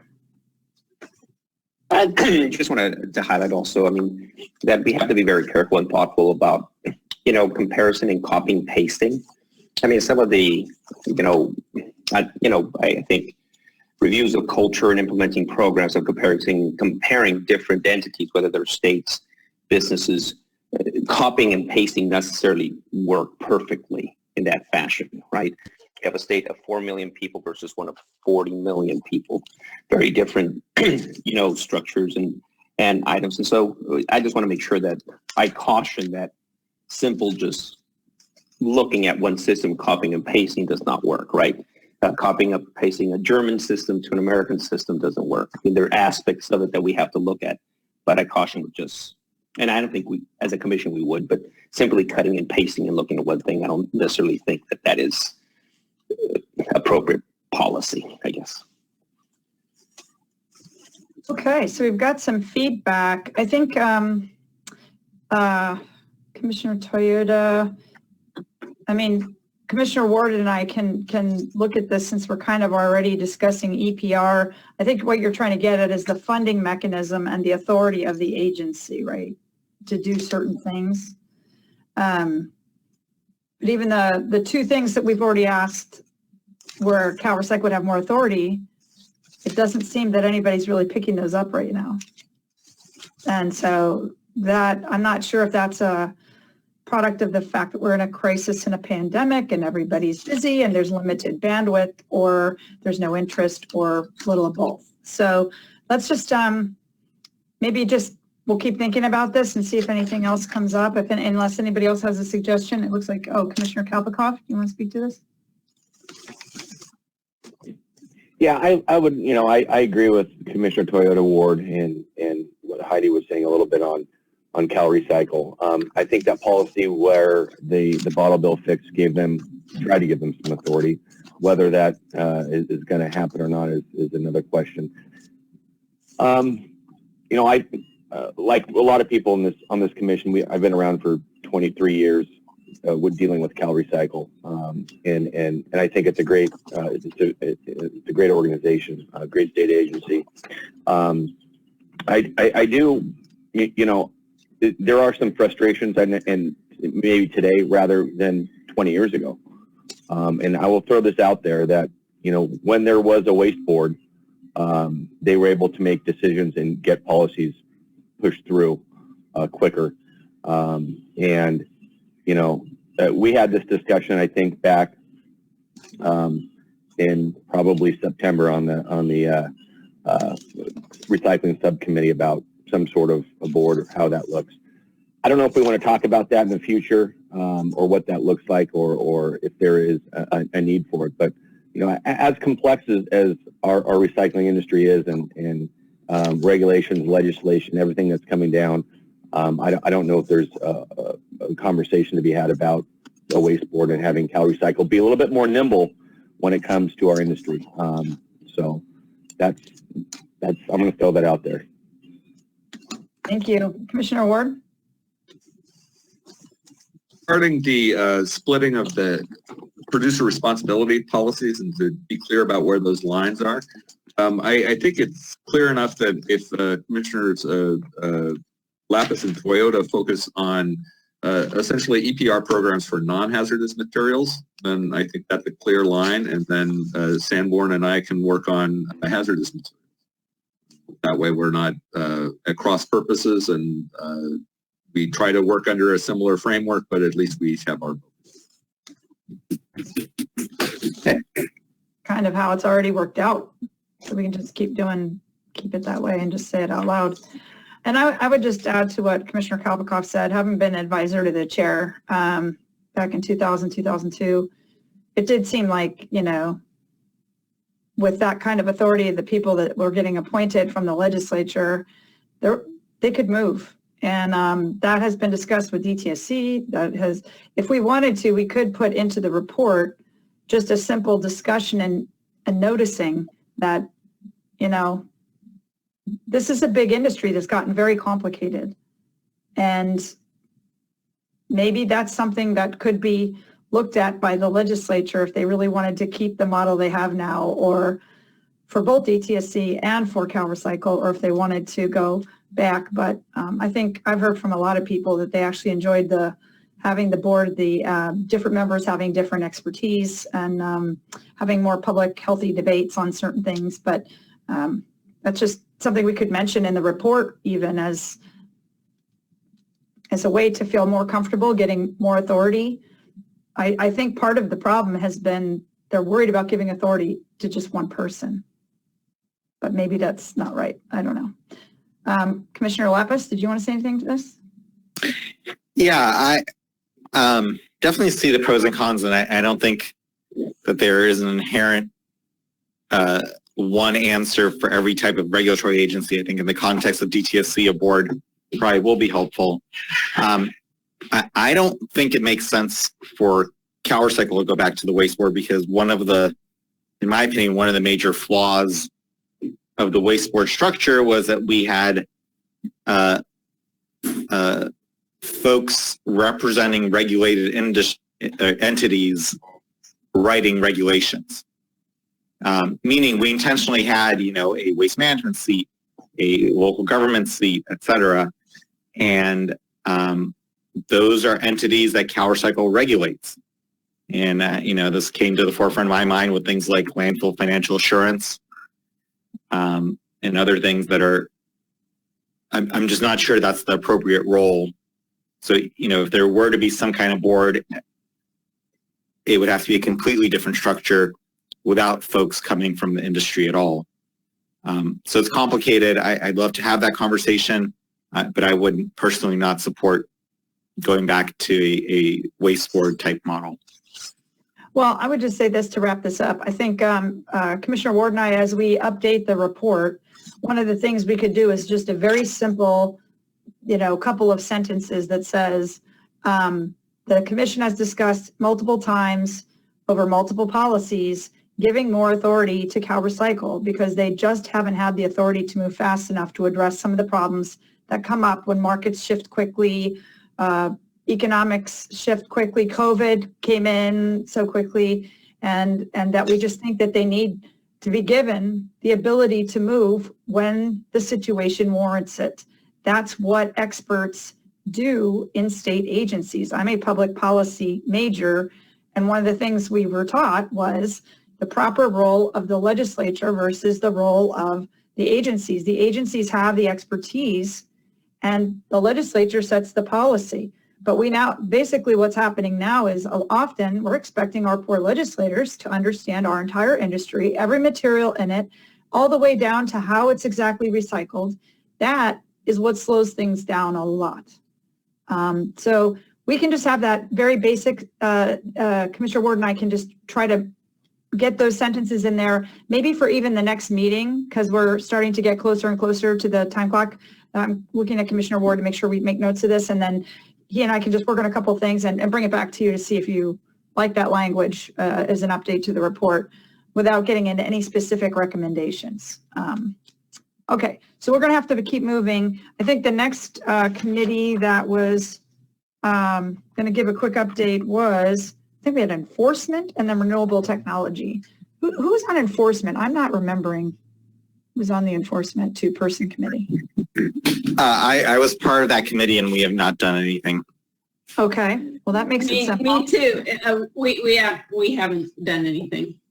Okay, so hopefully, yeah, that's great. Thanks for giving an update, and we'll hopefully see something on that if we're going to get it in this report soon. And then renewable technology, I think was Alex and Commissioner Sky and Oscura.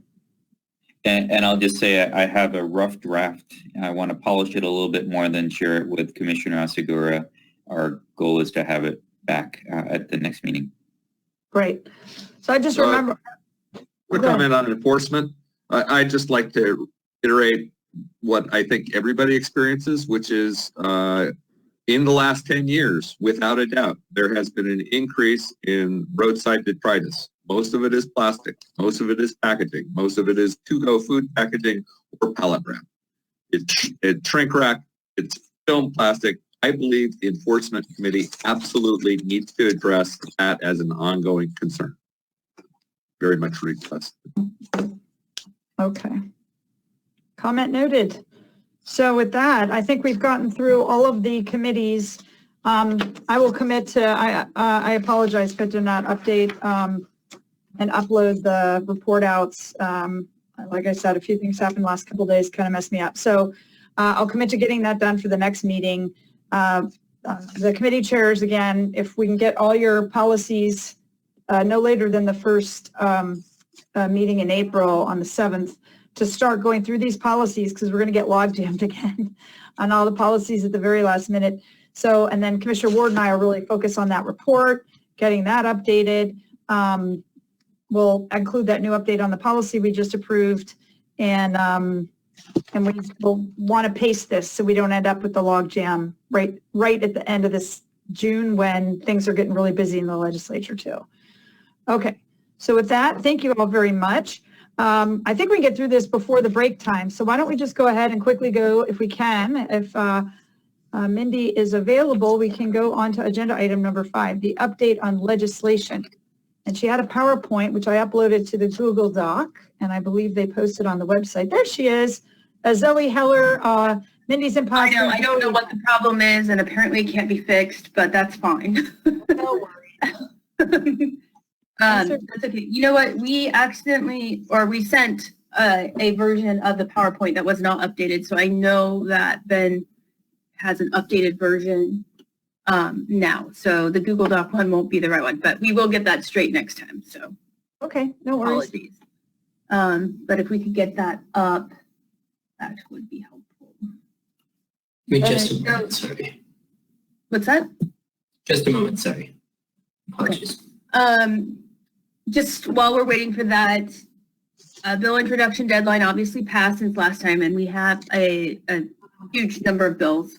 The legislature has a huge number of bills, over 2,000 bills introduced, and it's going to be rough for the committees to get through all of these bills. So even though we see these bills now, I don't know that many of them will move, or, you know, that's all still up in the air, and it's a very odd session.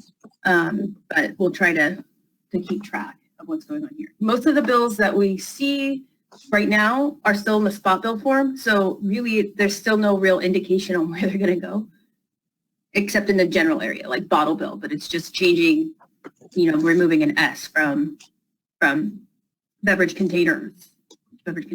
So they are true spot bills, and we are going through and trying to talk to offices to see what their intent is and where they want to go. But a lot of these, you know, again, we'll go through the bills, and I don't have great information on them because they're pretty spotty. So just go right to the second slide. I don't even want to waste time by going through all of this list, but you can see it there. We will provide the slides. We see a lot of interest in bottle bill. We see interest in packaging, especially plastic packaging. We see interest in 1383 and implementation of 1383, or delaying implementation of 1383. And we see at the end there, the Bennett and Grayson bills, both of those are relating to the state agency Buy Recycle program. So plenty there to talk about, and it's really awesome that the legislature is interested in taking on some of these challenges. So that's great. Next slide. These ones have a little bit more meat on them, and probably that first one, SB 580, is a repeat from what we've seen before, but it didn't move. But it's asking Caltrans to look into using more tire-derived aggregate in their highways. So AB 1276 expands the straw ban, or straw statute, to all single-use items like forks, etc. Next slide. These ones, again, some of them I would even count as spot bills still, but they have a little bit more meat, so you generally get the idea of what they're trying to accomplish. This bill here would add reusables to the beverage container program, which is an interesting conversation to have, how we should be treating reusables in that program. Right now they are, of course, excluded. AB 881 talks about, it kind of tries to line up our accounting of disposal with the Basel Convention. So if it's being exported, then it doesn't get to count as recycling. It's, again, interesting conversation. Plenty to talk about there. AB 1201, Team's bill, is about trying to get labeling to be specific about, and to line up with our infrastructure, et cetera. So if it's labeled compostable, it needs to actually be compostable. Next slide. These ones we've talked about before. AB 54 Allen is follow-up from the last bill, and AB 38 changed a bit. It is putting the focus on distributors instead of manufacturers, which, again, interesting conversation when you talk about who needs to be responsible. This one does mirror Oregon in making the distributors the responsible party. Of course, we're a little bit different than Oregon, but we can, of course, have that conversation. Next slide. Here are some dates for us where of the various committees. Again, March 15th at 7th, environmental quality. I believe natural resources is what, the 24th. I'm trying to remember the date there, but they are going to have 3 hearings in natural resources on the assembly side. I heard they have over 100 bills. It's just such a bill load. I feel for the the committee consultants at this point. I don't even know how they can run analyses or really figure out what these bills do in the amount of time they have. But stay tuned, and these things, if they move, it will be a big load of bills moving all at the same time. So we'll be plenty busy. So Mindy, I saw Questions? that some of the bills were getting already assigned to, so it looked like on the 15th, they're going to hear SB 38, SB 207 on the solar panels, and SB 343, at least of the ones that I saw. And then natural resources is the following day. So there's probably going to be quite a few bills heard there. And we did hear also that at least one committee chair has already told the authors that if there's two bills on the same issue, they're probably going to hear only one or only let one out. So they just don't have the bandwidth with everything being virtual and the COVID situation. They're not going to have the time to digest all this. So as Mindy said, it's going to be very stressful time for the staff on the committees trying to figure all this out, and for the authors, because some of them I don't think planned on others introducing their issues, and now they got to figure all this out. So I guess that is it for the state. Is there anything any of you wanted to ask Mindy on any specific bill or any other questions for her? Is there anything, did we see anything introduced in relationship to the urgency letter, Mindy? I don't think I guess it was there was one bill that might have addressed a couple of the things on the bottle bill. Commissioner Lapis? Well, there are a number of bottle bill bills, but most of them are spot at this point. Okay, so they would, yeah, all right. And Commissioner Lapis? Yeah, I was just going to say that there, I think Assemblymember Bloom is going to be working on a comprehensive bottle bill modernization bill that uses a lot of the recommendations from our letter. So stay tuned. It's currently an unrelated bill, but that's coming soon. And then as long as I'm unmuted, earlier Eric mentioned the idea of us writing recommendations to the FTC on their green guide updates, and I think we decided to move it to this section of the agenda. I just want to say I think that's a great idea. We have some of the best, I think, truth in advertising laws in California compared to anywhere else in the country, and it would be great to share that with the FTC. Thanks. That was actually the next thing on the agenda. If we don't have any more comments or questions for Mindy. The FTC, the green guides are going to start looking at it in 2022. So there is a little time, and maybe all of our registrations will, policy recommendations will be done. So we'll have a good package to be able to present and our findings on it then. Okay, so it looks like, Mindy, thank you again for being here to present these, because it is a lot coming at us real fast. Yeah, and I do think at the next commission meeting, we'll have a better idea of what these bills are actually going to do and which ones are actually moving, obviously. So. Yeah, more meat on the bones. Thanks again, appreciate it. Thanks for coming early.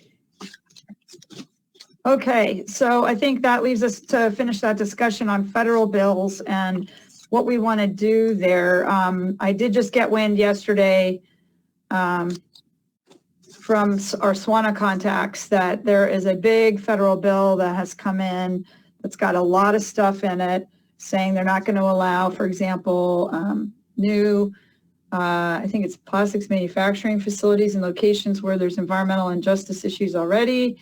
But there was a lot more to it than that, and I'm hearing that so there's lots of bills coming at the federal level, and I think, I don't think that is appropriate for us to ask the CalRecycle staff to update us on. If you would like, because I track it anyway, I'm happy to do a slide of just at least giving you guys the bills that we're tracking at the National Stewardship Action Council that we're hearing about at the next meeting and onward. And then at least that way we can have spot holders for discussion. And if you wanted to weigh in on any of those, or at least make sure everybody knows about it and see if there's anything that we're doing that would overlap with those things happening at the federal level. Commissioner Potashner, did you want to? Sure. Just follow up on the statement Commissioner Dell made about 2022. Yes, that is true for the FTC. I think, Heidi, maybe in your update, if you can provide some information on the Clean Futures Act that got put forward to the Committee of Energy and Commerce. There is language in there now that directs EPA to do a whole lot around labeling. So it's moving a lot of the responsibility out of FTC to EPA, US EPA. And I believe that we actually probably need to move a little bit faster than not to just help direct some of those conversations at the federal level. Would you like to work with me on that to make sure we have a good? Sure. Okay. So I'll just plan on running these slides and information by you. And if there's anything you hear or anything I hear, I'll just share them with you, Commissioner Potashner, and we'll make sure we're tracking that federal stuff and bringing it back to the commission. And if any of you make sure, you know, if you send them to us, if you think that there's something we need to discuss at the next meeting, please feel free to send those to us. It's hard to keep eyes on everything moving right now. Commissioner Schneider? Thank you, Chair Sanborn. Is your team looking at any of the COVID recovery or green infrastructure bills? Or will they? Because I don't have the time, and if you did, that would be lovely. I am hoping that there is money for recycled content XYZ in there, as well as any construction projects, which should also have recycled content or reuse content in them. We'll certainly bring them back if we hear about them. Okay. I don't know if, I'll be asking the same of the League of California Cities if they're keeping any eye on any federal money that might be coming through in any form for economic recovery. I'm pretty sure there's going to be a lot in different places, so we'll just have to track where it is. It's going to be one tiny little piece to try to figure out of the whole thing. Yeah. Okay, so in the future, I'll work with Eric and we'll do a little update on the federal bills that we're seeing in addition. And then if there's, you know, anything you guys find that you want us to talk about as a group, we'll add that to our slides to make sure we're all hearing the latest and greatest about what affects our work. Okay, so then I guess we can go ahead. I don't see any other comments in the chat. We can move up from agenda item 5 to number 6, which is items for future meetings. That would be for the full commission. And we decided today we're not going to hear any more advanced recycling at the commission. We're going to hear that we're going to wait for Commissioner Sky and Segura to hear those things and then decide what comes to us. So thank you for taking the lead on that. We know it's a lot of work. Is there anything else outside of actual policies that hopefully we can get some policies on the agenda for the next 2 weeks? Maybe a couple of you can, I know Commissioner Toyota and I are working on one that hopefully we can have ready for the next Market Development Committee, and that'll come back. And some of you have others that you've been working on that we can start working through the committees and getting back to the commission so we can start really thinking about the report. But unless there's anybody else you want to invite to make a presentation to the commission, I think we'll just keep the agenda like this throughout the rest of the time until we're finished with the report, if that's okay. Yeah? Okay. If there's somebody wants to add, you know, speak to the group again, just put it in the comments, send us an email, and commissioners just speak up and we'll be happy to consider it. Okay, so with that, we'll have a very simple agenda. We did finish a little early, which is what we had hoped, right about 2 hours, which is where we wanted to be. I know that Commissioner Sky appreciates that. So with that, I'll just summarize real quickly what we did. We updated policy agenda item number 2. Commissioner Ward and I are going to focus on updates on that policy we brought forward today and really focus and narrow it on subsidies.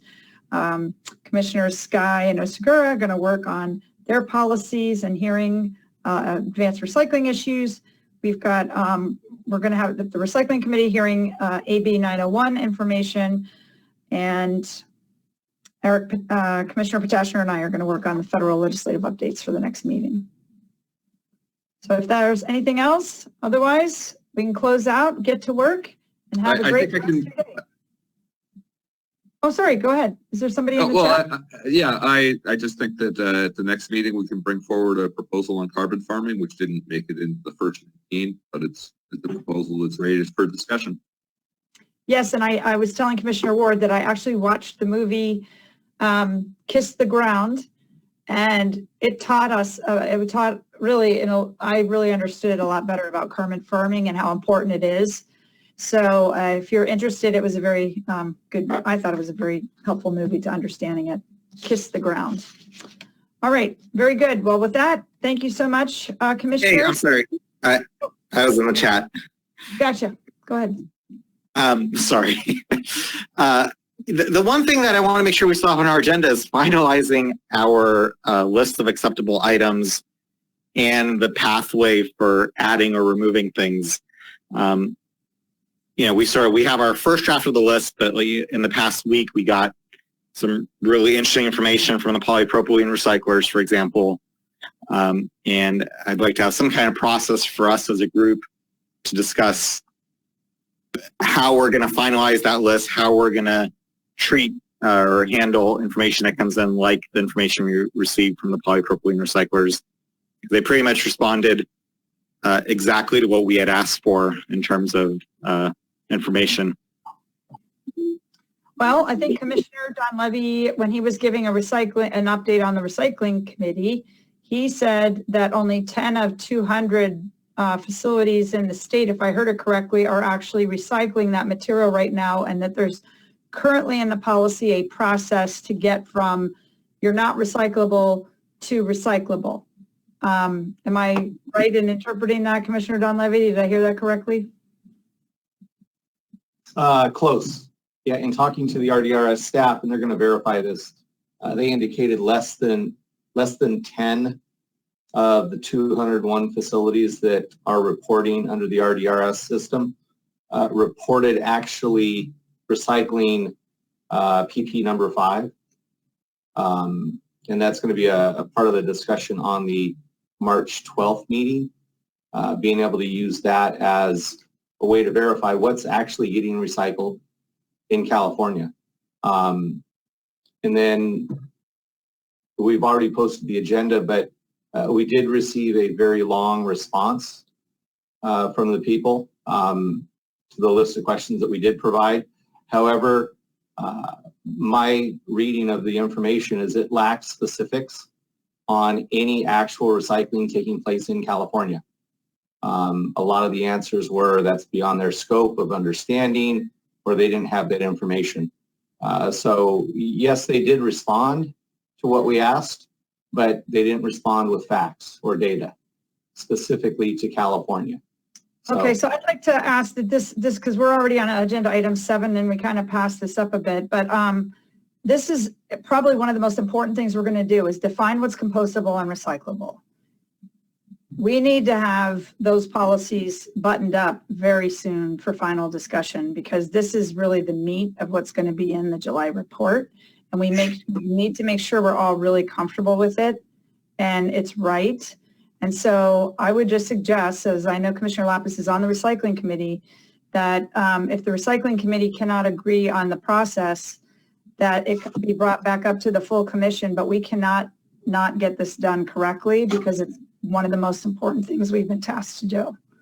So if anybody else has any thoughts on that, I would just suggest that the recycling committee, really have a thorough discussion on how this is going to be handled in a plan and a dates for finalizing it. And I would also suggest that when the policy comes forward, list what you know, list what you think you know, may not be right, and list what you don't know that is leading to the decision, because that's what the legislature is going to want to know is what information did we have to make this policy recommendation.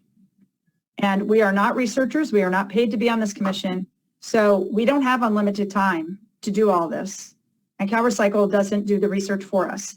So I think we need to just admit what we know, what we don't know, and based on that information, our best recommendation is this. And then the legislature will have their hearings, be able to do the research and the rest of it to make their final decisions. But there's really nothing more we can do, in my opinion, unless somebody's got another idea. But that has to be put in writing, pen to paper. So hopefully the committee can start, really fleshing that out. Okay, sorry. Yeah, I think whatever the committee, the recycling committee comes up with, I think we need to have a broader conversation at the full commission level because it is such a core part of what we do. And I actually don't think we have agreement, although I don't think it's a philosophical. I mean, I don't think it's an impossible issue to get agreement on, but I'm just not sure we're all on the same page. And so it does warrant more conversation, and we should schedule it at the full commission. Okay, so going back to the last agenda item on agendizing, you're suggesting that the full commission hear this item because it's not getting resolved at the committee level. Is that what I mean? I think there will be a recommendation from the committee. I think there have been recommendations from the committee level, but we've never actually fully adopted. As a commission, we've never adopted those recommendations. And I think part of that is not everybody's comfortable with all the recommendations. Maybe we can see if we can button them up at the next committee meeting, but if possible, agendize this for either the next full commission or the one after. Well, we have on every agenda for the committees to report out. So I would suggest this. The committee, do your best to try and narrow this language down in your discussions at your next meeting and bring forward to the full commission and your report out at the next commission meeting where you are. And if you need help and need input from the full group, we're happy to help see if we can get this thing buttoned up and give feedback. How is that? Okay, I see some heads nodding. All right, well, let's make sure, because these are the really important tasks we were given, and we do need to get on top of those. The same with the defining compostable, too. We need to really make sure we give these two things a lot of time and get it right. With that, I think we're going to close the meeting. So you can now go on to the rest of the day, and we will see you again at our 19th commission meeting on St. Patrick's Day. So hopefully everybody will be wearing your green, and we have some magic happen on the 17th of March. All right. Have a great couple weeks. See you soon.